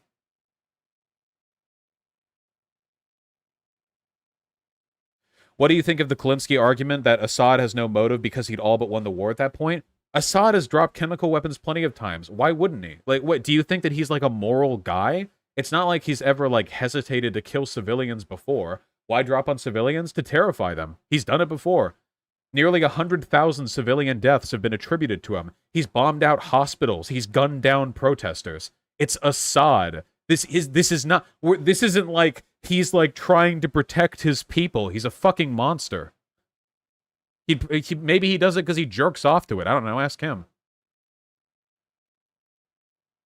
Can you explain why the minutes of that one meeting said they doubted that there had been chemical attacks? Those were minutes of the meeting on several toxicologists. For one, those findings were preliminary, which is why they weren't part of a finalized report. For two, the toxicologists were clearly unfamiliar with the specific conditions by which the bodies that they had inspected came to be killed by the chemical, by the chlorine gas, because they made claims that they found it unlikely that people would engage in the behavior that they were found to have engaged in. Essentially, what they said was, I find it highly unlikely that these people are foaming at the mouth after being exposed to chlorine gas. The only way that could happen is if they were packed into an enclosed space. But why would they do that? But the corpses were found packed into an enclosed space. Who are the White Helmets? They're a humanitarian group, I think, on the ground that they're against the Syrian government. Yeah, they're a Syrian civil defense force, a volunteered organization that operates in parts of opposition-controlled Syria. I think they were accused of doing, like, propagandizing work there. I don't think any of the evidence for the existence of the chlorine chemical weapons attack relies on anything having to do with them. Yes, many White Helmets have died. It's a very dangerous part of the world. Other groups, like ISIS or ISIL, did use chemical weapons, but way less frequently than Assad. I think 90 to 95% of chemical weapon attacks in the region have been attributed to Assad, with a couple of them being attributed to non-Assad forces. However, there is some evidence that the chemical weapons used by the non-Assad forces contained other contaminants, like sarin gas, which is far more deadly. So, the rebels are not, like, good guys here, okay? They're also doing it. But Assad does the overwhelming amount, you know? Has the Syrian government received sanctions for using chemical weapons? Trust me, Syria has received sanctions. Trust me. I promise you, Syria has been sanctioned. They have been sanctioned good. Rojava is good. Rojava is extremely good. Yes, the YPG is good. Rojava is POG. Anybody who says otherwise is a fascist. I don't care. It's true. I'll say it. Yes, the Syrian war is the reason why the Syrian refugee crisis took place. The Syrian refugee crisis was so severe that in between 2010 and 2020, the population dropped by an estimated 15 to 20%. The population of an entire country, millions of people gone, either through displacement or through death. the population just plummeted. Just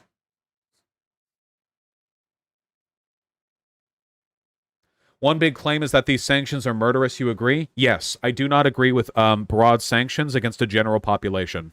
Unless evidence is provided to me that these sanctions are very highly targeted against political officials in Assad's regime, I believe they're unethical. You can be anti-war without lying to defend Assad.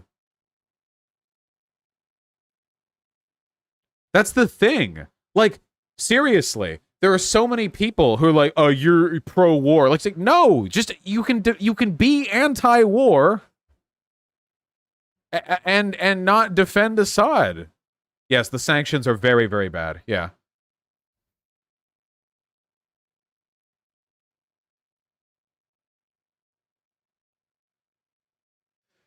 Ever thought of putting together a Debate 101 video? I have Rhetoric 101. Yes, Assad does indeed do quite a bit of war. True. Assad is pro-war. What can we do instead of sanctions? That's very complicated, and it's also another question. Right now, I'm principally concerned with the conspiracy theory that the Duma chemical weapons attack was a false flag orchestrated by the United States to justify a retaliatory missile strike. If Assad is so bad, why'd he get 99.99% of the vote? Oh, yeah, dude. The Syrian election results are just an absolute gas bag if you ever want to...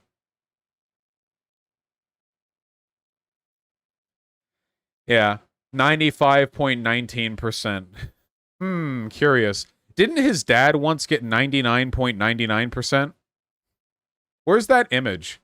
Is Rojava an ethno-state? I don't really think so, no. Where's that image of all of the relative percentages of victory? Oh, he got 100% at one point. Ah, yeah, when your democracy totally exists.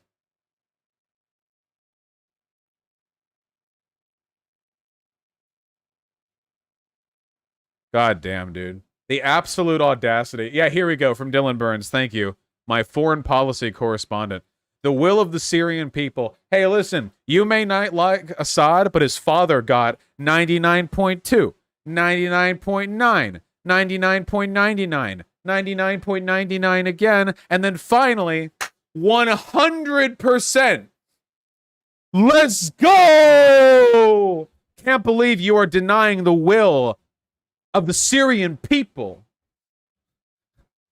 Let's go!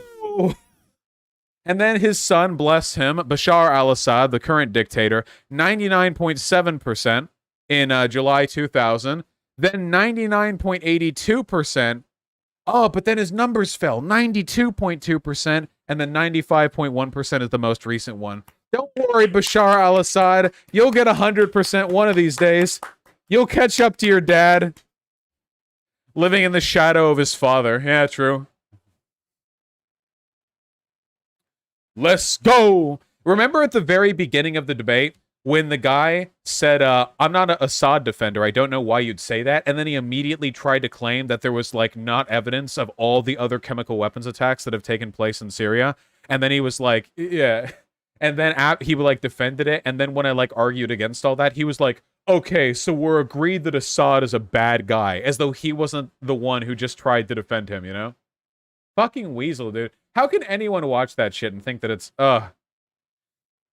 Yeah, dude, even Adolf Hitler in the 1933 German election got only 92.11%. Oh, God.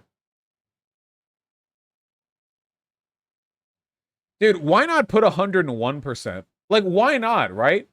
You already kill everyone who disagrees with you. Like, why not just put 101%? Like, what? Like, what? Come on, pussy. What are you, a beta? Why not do 101%?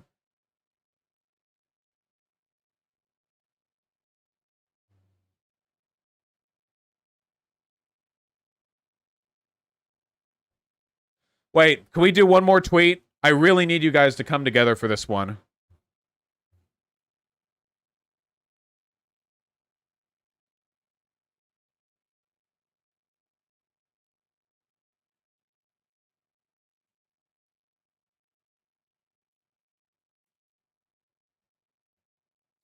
What do you guys think? Too preachy?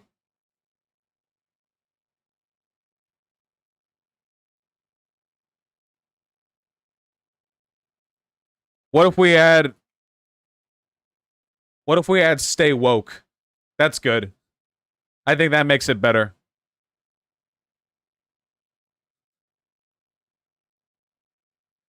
Chat seems to be split 50-50.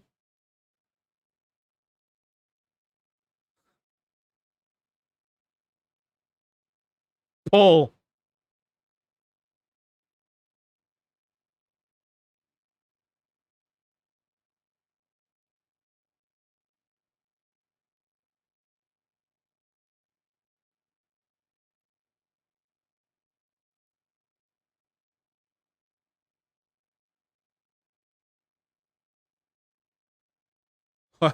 About...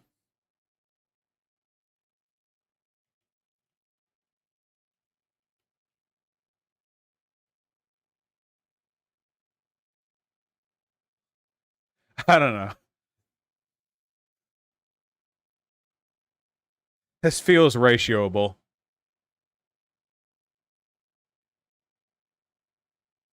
It's too niche.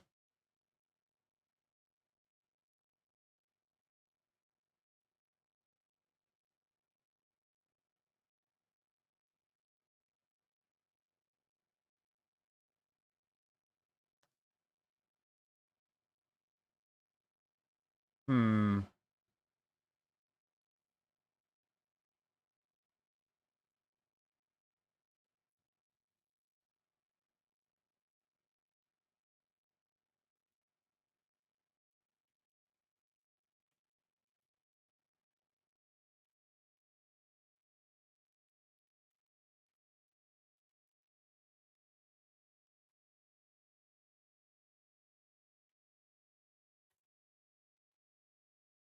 Too long already?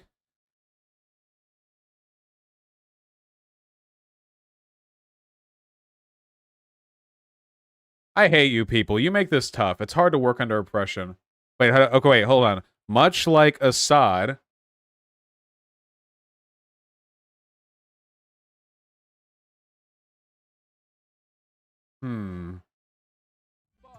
Good start. Good start. Hold on.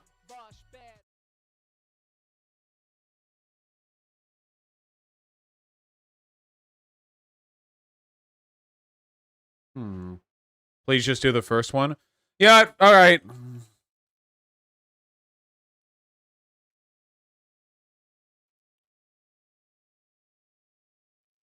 We're not even doing the stay woke.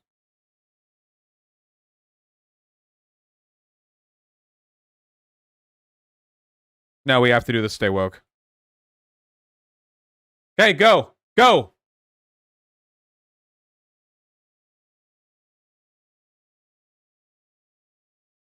You're racist if you don't like it.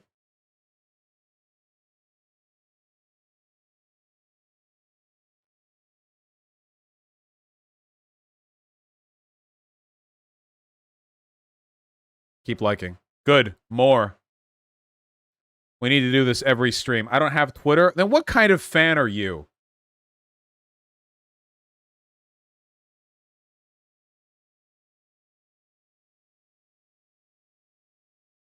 Stay woke will seem like an appropriation of AAVE. Vosh, good. Split their arguments. Make them focus on multiple things to complain about.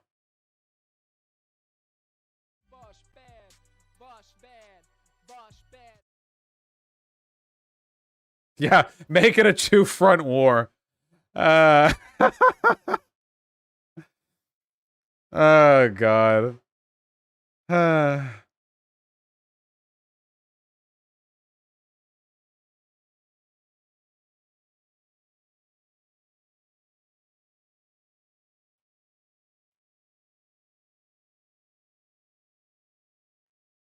Aaron Monte's dad is apparently a Holocaust survivor.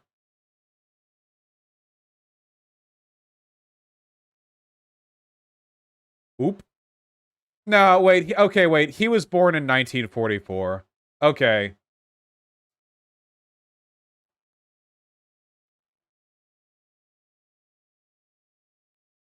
His first conscious memories. That doesn't mean he can't get a tattoo. If anyone twists what I have to say as some kind of anti-Semitic thing, then that would be hysterical. Give it a shot, okay? Whatever. Also, I find it highly offensive, the idea that you can't fuck Holocaust survivors, okay? That's extremely offensive.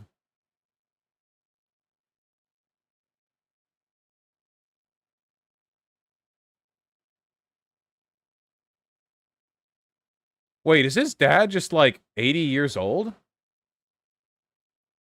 Isn't Aaron Monte, like, 30? Huh, well.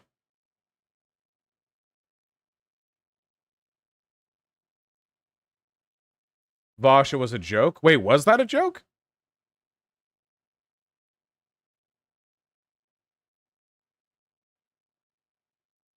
I don't even know. It is utterly irrelevant to me.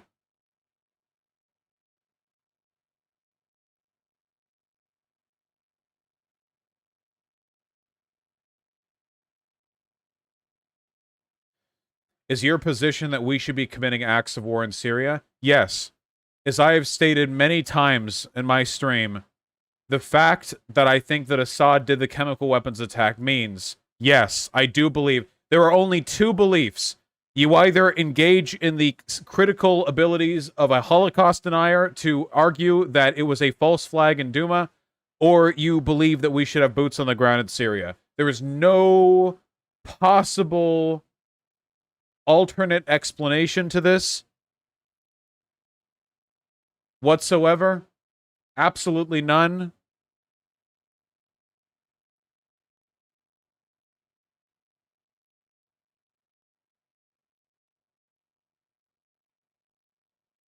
You should talk about cultural appropriation. Can we can do it that for another stream, can't we?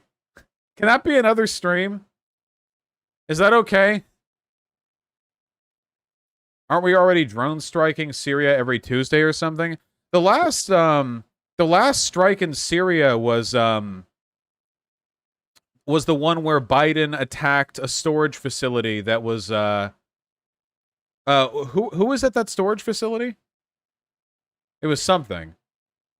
Was that in Yemen? Oh god. When was the last? Hold on.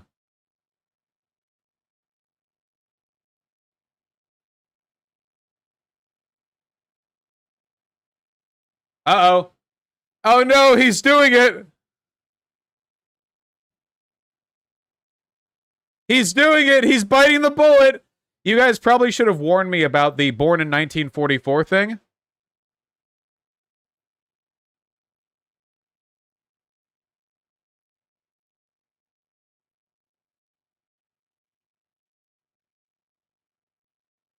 How do we approach this? It's always the id pull.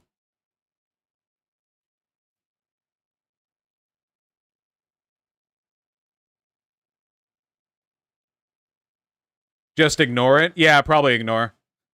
He knows it's bad faith. He knows it's not a fucking Holocaust joke. Yeah.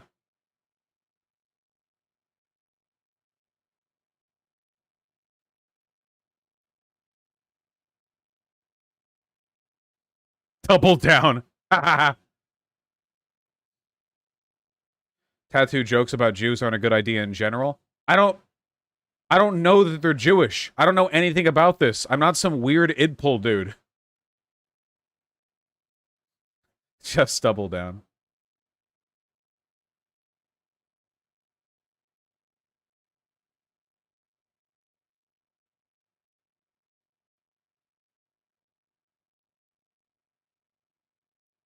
Okay, we're going to be conciliatory, okay? I didn't know that about your father, and I apologize about making a joke about having sex with him. No. No. It's okay. Just ignore it.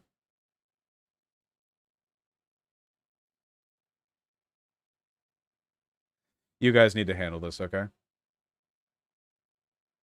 You didn't know he's just pulling a woke school card? Yeah, dude, they always do that, too. Why is it always the far... It's always the far right, dude, all the time. Also, wait. Isn't, Is Assad anti-Semitic?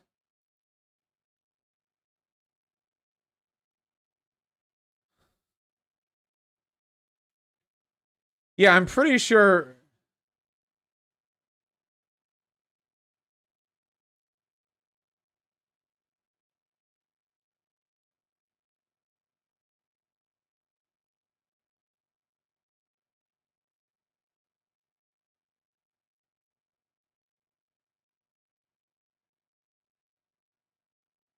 I'm trying to look to see.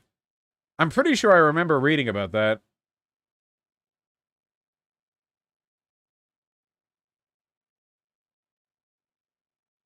Didn't he start that tatted name of yours on his back himself? Yeah. Assad. Yeah. New forms, old hate, confronting Assad's anti-Semitism, Germany. Whatever. I don't care. Just a tangential point.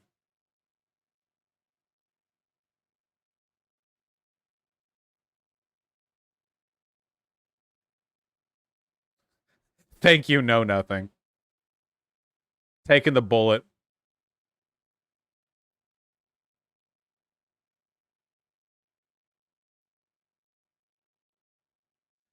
All right.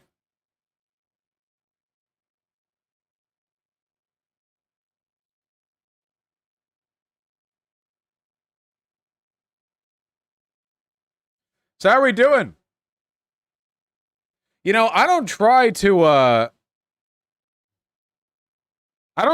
get involved in any of this drama stuff, you know. I feel like it keeps finding me. The only reason we ended up going over all of this is because Kyle Kalinske was cucking himself out to Jimmy Dore. Thank you, no nothing. Yeah, I don't know. It feels like a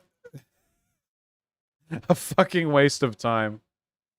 Oh god. Can we do Jubilee now? Can we chill? Given that Kyle Kalinske believes all the shit you just debated against, do you still think Kyle's a good faith and useful actor? I doubt that Kyle's looked that much into this.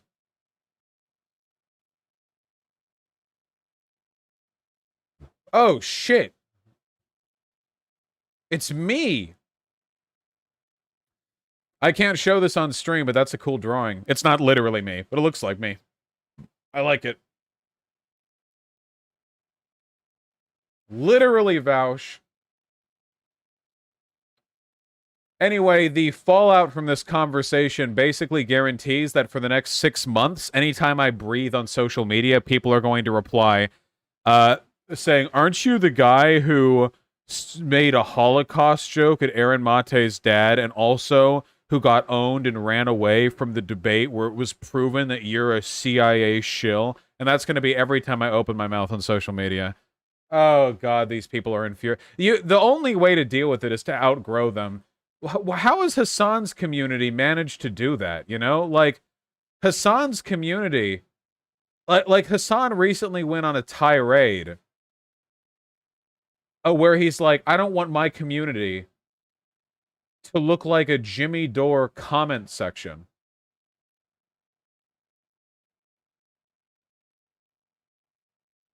Oh, by the way, guys, here's another line that you're going to see a lot because I've even seen it in my YouTube chat. There are a lot of people who, I swear to God, I don't know how their brains can automate their regular breathing processes. They're going to continuously make the argument that I said that disagreeing with the CIA makes you a Nazi.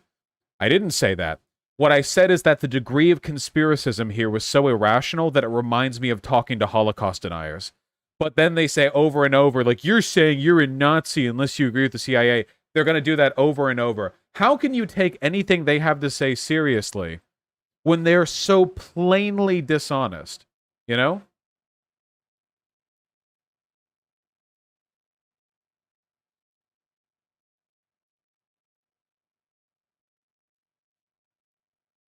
It's been good. Do you think do you think there would ever be, like, a benefit to talking with Blumenthal, Dore, or Mate in the future? Wouldn't it just be this conversation over again? I feel like it would just be this conversation over again. Yeah, maybe Blumenthal. Blumenthal's the scummiest of them, I think.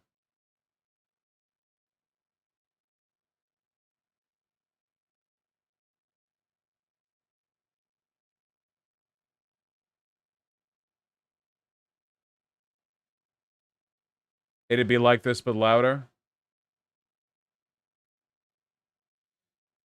This Wikipedia would have boosted your arguments and destroyed them. I cited that while I was talking with him, or I referenced it. Mate has researched this stuff the most. Mate is just as worthless and stupid as the guy we just debated. I saw his address to the United Nations on behest of the Russian delegation, and he was just as flagrantly dishonest about this as the guy we just talked to. They're not any different. They're not any better.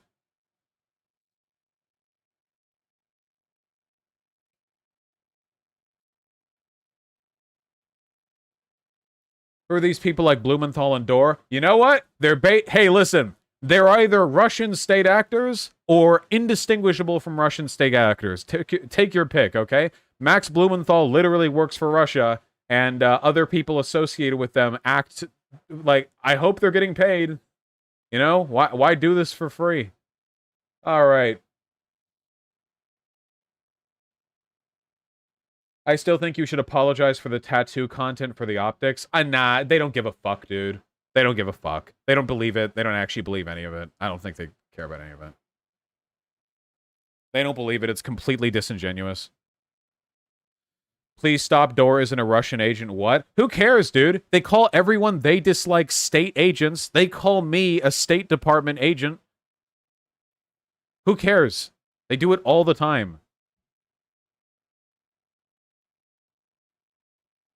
Like, constantly. This like, very, pearl clutchy on their part. Boss bad. Boss bad. Boss bad.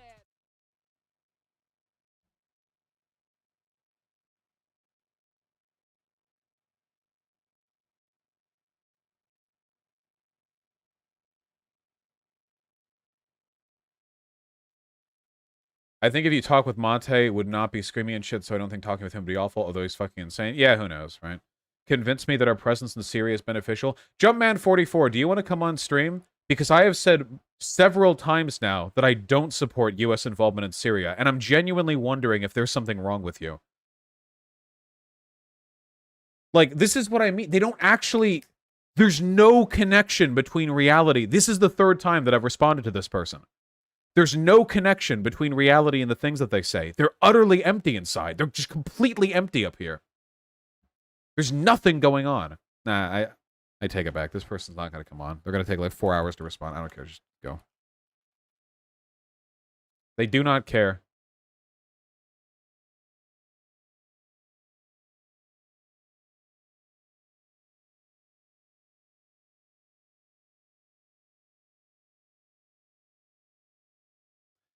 You said the U.S. is justified in overthrowing any government that abuses its people?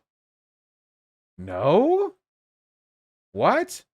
I think that humanitarian intervention can be justified when you abuse your own people, but that's very, very contextual. America abuses... I think every country on Earth, to some extent, abuses its own people. I can't think of a country that doesn't. I imagine if I looked into it, I imagine every country on Earth does this to some extent.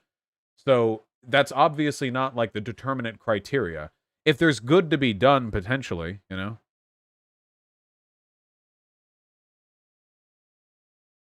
React to this Joe Rogan clip. Now we can't do anything. Why are they so willing to defend Assad? They're just pro-Russia and anti-America. That's it. Was it Syria that we shouldn't have pulled out of? I remember you saying something to that level. We shouldn't have pulled out of the Rojava region of Syria, yeah. Because we were working with them. They were our allies. They were our allies, and we were fighting ISIS with them, and we abandoned them. We broke our promises and abandoned them to Assad and to Turkey.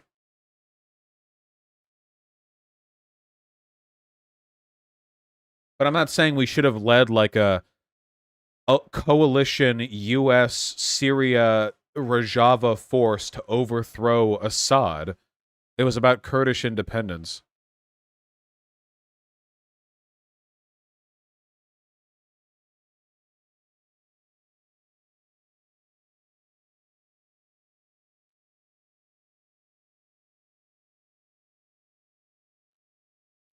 Wasn't it basically just giving the material? We didn't have troops there, didn't it? No, the U.S. had troops in those regions. We were also worked with them to, I believe we attacked and secured oil fields in Syria that we had a military presence in, and maybe still do. I forget. I didn't look into that. Yeah, we provided training to the Kurds as well. But the oil fields that we attacked were controlled by ISIS, not by Assad. So we held them, sure, but we didn't take them from Assad's forces. We took them from ISIS. So, yeah.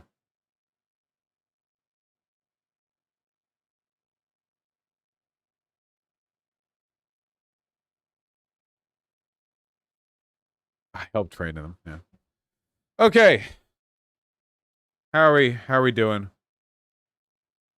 Hold on. Vosh, it's very clear from the video that the quote frost on the canister was a video effect edit. Just look at the color saturation difference between the two images. It's so bizarrely disingenuous of a liberal like yourself to ignore the fact that it's time for the Jubilee segment. You got me. No.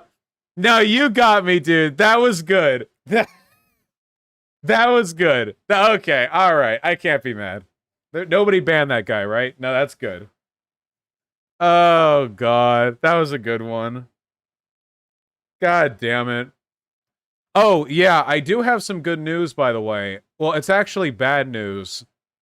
Well, some scheduling stuff got rearranged. Over the next couple of days, I'm not going to be able to stream as much because my family is visiting.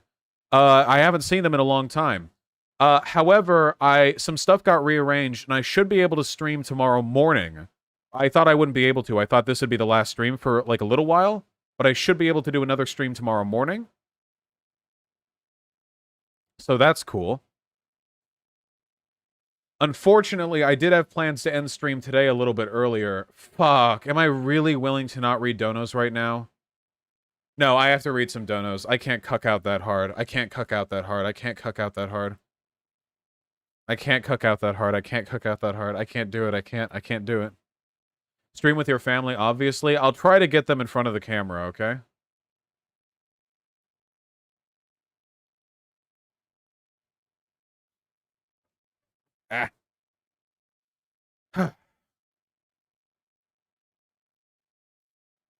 Hold on. I feel like we need a quick debrief.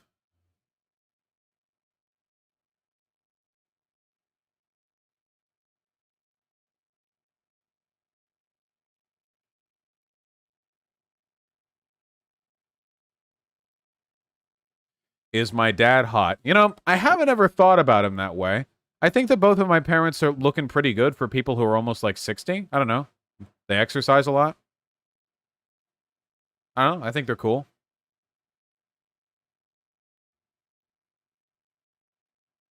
Chat will think your dad is hot, absolutely. Yeah, well, if they're into me, then they'll be into him, right? Are the Kurds relatively ethical? I don't think ethnic groups are more or less good than others. Rojava isn't like a perfect leftist community, but it's one of the most inspiring examples of socialist principles being applied in a war-torn area that I've ever heard of. I mean, possibly the most. And it seems like, for the most part, the Rojavan military engages in a relatively ethical exercise of military action in the area. Anyway, let's read a little bit.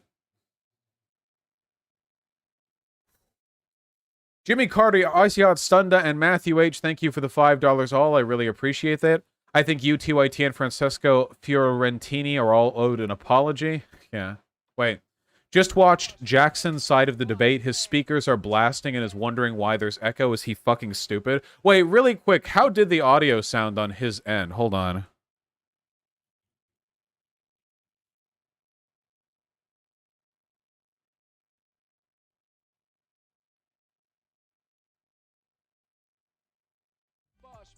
He's still going.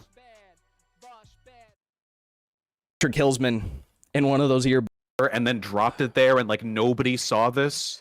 it wasn't Okay, let's just say that. Let's just say I don't contest that. He muted me? Wait, real? This is the guy. Wait, other people are calling me a coward when he muted me and didn't even announce it? Okay. Yeah. in Syria. So yeah. Is don't this a contest delay? that. Okay.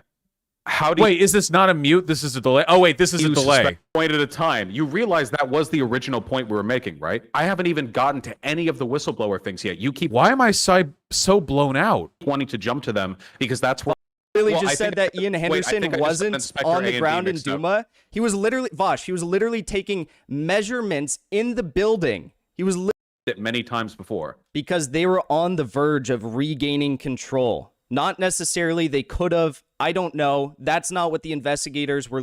Yeah, the video is delayed because it's being taken from my stream, but the audio is being taken from Discord. Okay, yeah. I sound really blown out. It's not surprising that there wasn't an echo.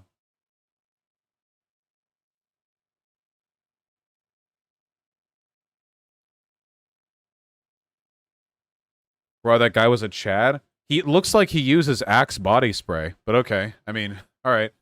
Whatever you're into. I mean, I'm not...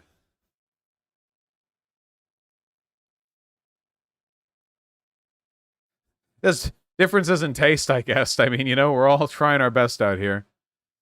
Stolen from chat. True. Okay. Comrade Tyler and Jimmy Carter, thank you for the $5 both. Yes, what we did to the Kurds is unforgivable. I'll keep it in mind, Comrade Tyler. I'm Cheese, thank you for the $5. Very true. Oh boy, a pot. Icy Yacht Sunday and Matthew H, thank you for the $5 both. Cassie Marlowe, thank you likewise. Reza Sutra, thanks the gifted tier 1 sub. Words of Pie, thanks the tier 1 sub. Kakao Win of the very kind tier 3 sub, thank you very, very much.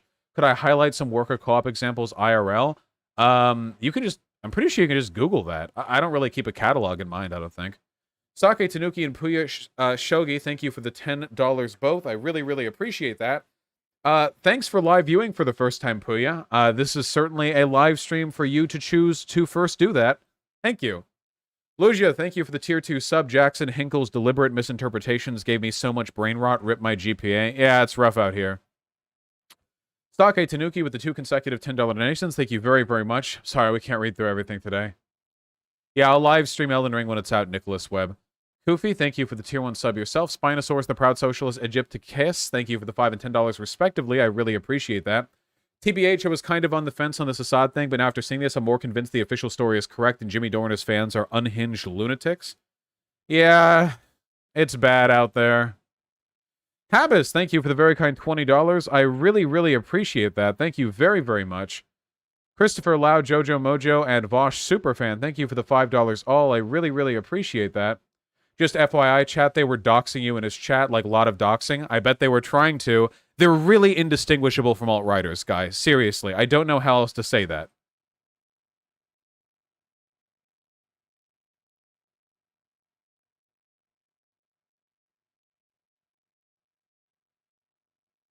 But yeah, they're like, seriously.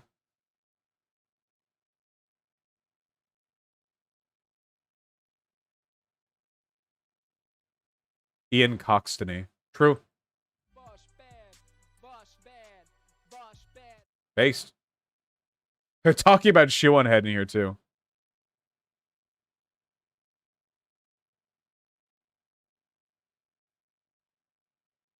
Bosh bad. Bosh bad. Bosh bad. I'm sorry, I'm looking at the chat right now. Here's one of the chats. Anyway, Vosh's propaganda team is the thickest I have ever encountered. They're projecting so hard, dude, because they're in line with state propaganda from Russia. The thickest, you know? Oh, God.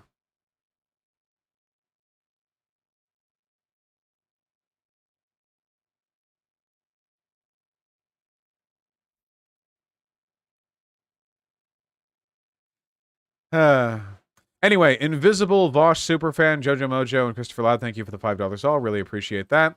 Rad, thank you for the 10 AED. Much appreciated. Cadser and Sad Boy Socialist, thanks to the tier 1 subs. Mingus Bingus, J. Korobov, and Dashy Dashy, thank you for the $5 all. Cindy, Sad Boy Socialist, thank you for the $5 both. Really appreciate that. Jimmy Dore Twitter is coping live right now and calling you everything from a right-wing hack to a DNC/CIA show. Yeah. Dynamic White with the $5 both. Really appreciate that. Wait, No echoes, Vosh. You can stop the CIA propaganda lies. The CIA propaganda lie that there was an echo on my end of the mic. Dude, these people are insane. These people are crazy. Oh my god. Jesus. God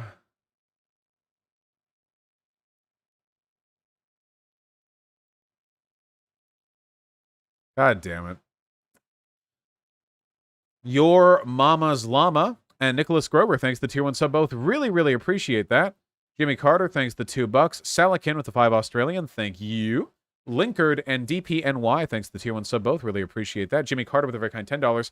These guys aren't just skeptical, they want this to be a false flag or just fakes because they're so committed to the, quote, America bad approach to politics. Yeah, America bad, but never, ever, ever speak ill of Russia or Assad. They'll say they do, by the way, but they fucking don't. If you hold them to their feet to the fire, they'll be like, yeah, Assad's bad, we get it. But they never talk about it independently, neither with Russia. You have to hold their feet to the fire, and eventually, when they have literally no other option, they'll be like, okay, yeah, it's bad, you know? But they don't independently attack any of these ideas.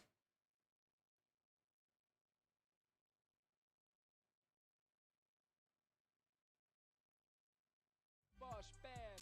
Bosh bad. Bosh bad. Nosballs and Tankies Malding. I really think we should just consider these guys part of the alt-right. I don't know. Where can I find the video you mentioned about the gas can in the roof? Man, if you really want to see it, it's... Hold on.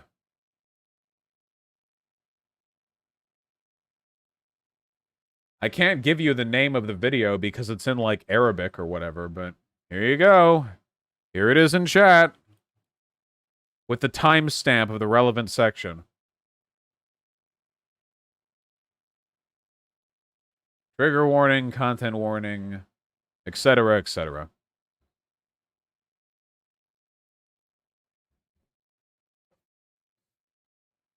I mean, if any of you want to look at that, like, you can affirm. Now, I misheard. I don't know if I heard him properly. Did he actually say that the people in that video were crisis actors? Or did I just mention it and he refused to answer the question?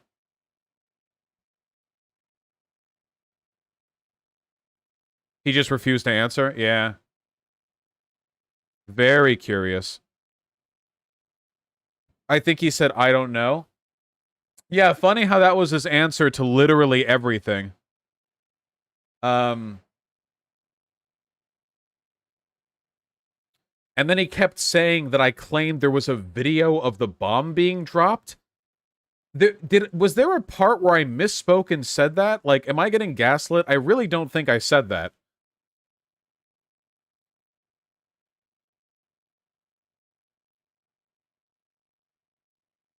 Yeah. I guess if you have no points to make, you can literally just make up shit that your person's saying live and attack that. I mean, it's his audience clearly doesn't mind. Those people are fucking insane. People that defend this are sick fucks. Keep in mind, it's like the Holocaust denial thing, okay? Holocaust deniers will act as though they're just asking questions and they have questions on the narrative and stuff. But privately, you know what their actual intentions are. Have you ever met a Holocaust denier who wasn't also a believer in the Jewish question? You know what they actually believe, okay? That guy probably doesn't give a fuck about those people who died in that video, okay? Wow, that video shared so many bodies in a single room. Yeah, almost like it's a highly contained space. Where chlorine gas could effectively spread and cause very severe symptoms of chlorine gas poisoning. Super Mike and Artemy Was, thank you for the $5 both. Why do tankies deny genocide? Same reason authoritarians do in general. It's all about power to them. They don't really care about what's true or what's defensible. They just care about which power blocks to defend and support. He never had any explanation. Why did all these witnesses claim there were helicopters present? How did these corpses get there? How did these canisters get there? He had no answers for any of this. How can you claim to believe in it? Because privately he believes the United States or Syrian rebels did all of this. That it was crisis actors and a false flag, and they moved the corpses in that they had faked the deaths on, and then like privately gassed them, and then like moved these 200-pound canisters up and blah blah. Like privately, that's what they believe. But he knows he can't defend that, so he doesn't actually say it. Sake Tanuki with the very kind two $10 donations. Really appreciate that. Can we make I'm Duma a thing whenever we see brain dead tanky apologia for Assad? I don't know what to make of it. We need to think of like hard memes that we can throw against them, you know? Like we need hard memes that we can throw against these types. The Assadists. True. Russia bad. Unironically. Fucking-ronically. Just say you fucked their dad. I fucked everyone's dad, so that's kind of ubiquitous. James Moses and Christopher Loud, thank you for the $5 both. Love you all. Buying a super chat so my family can, my Vosh family can know how much I love you all. They love you too. Fanboy Hopov, Kevin620, and Smushy, thank you for the tier 1 subs all. Yes, you can make a Vosh-themed platformer. Sake Tanuki with the incredibly kind $20. Really appreciate that. This is the only thing you'll need for tomorrow's debate. Yeah, interestingly, we didn't get to the Western propaganda that much beforehand. I think you give their thought patterns too much credit. I think their brains are just broken. Well, I do think that their brains are broken, but I also think it's part of a deliberate strategy to consolidate power. Keep in mind, like, there are plenty of psychological tests that were done on the Nazis during the Nuremberg trials, and it was found, like, these people didn't all have some kind of, like, chemical deficiency in their brains. I really think that some types of political engagement legitimately just damage your abilities to engage in cognitive reasoning. And that's it, you know? Like, flat out. Like, for example, like, this is going to be an edgy example, okay? If a person has, like, an invisible friend who they talk to, that's considered, like, a component of, like, some kind of schizophrenia, right? Or it can be. But, like, if you're religious, then it's just how it is, right? Collectively, something becomes normalized, so it no longer differs from social or psychological expectation, right? So it's kind of like that. I know, tip, but it's true. It's kind of like that, too, with, like, fascism, you know? You can demonstrate symptoms, behaviors, which are comparable to just complete delusion if you believe in the right, or I guess the wrong political programs. Saritsa, thank you for the tier 3 and the tier 4 subs. I don't know if one of those was a mistake or if the tier 4 sub ended up overwriting the tier 3 sub or what. But thank you for both, or maybe the first one didn't go through, and I don't really know, but I love you anyway. Jillian Garza, thank you very, very much for the incredibly kind $10. No, I'm happy that I read up on that much the other day, you know? The Flying Clutchman and Jasmine Darlin, thank you for the tier 2 subs both. Really appreciate that. Thank you, Jasmine Darlin. Sake Tanuki with a very kind at $10. True, I'm dooming. Duma in. What's up? You never got me AAA batteries for the remote. Thank you. You didn't get fucking Starbucks. Have this little lemon square. You don't want the lemon square? No. Wow. You should post at Lumi or Yeah, we'll do. Yeah. Lumi's covering Hunter's debate. Nice. We'll probably do Lumi then. We did surfs the other day. Yeah. Vulpus Foxnick, thank you so much for the unbelievably kind 20 gifted tier 1 subs. That is incredibly kind of you. Thank you very, very much. Time to purge the white names from the fellow learners. That was during the research stream the other night. Based and true-pilled. Very, very true. Oh god, I'm tired. Can I do the rest of these tomorrow?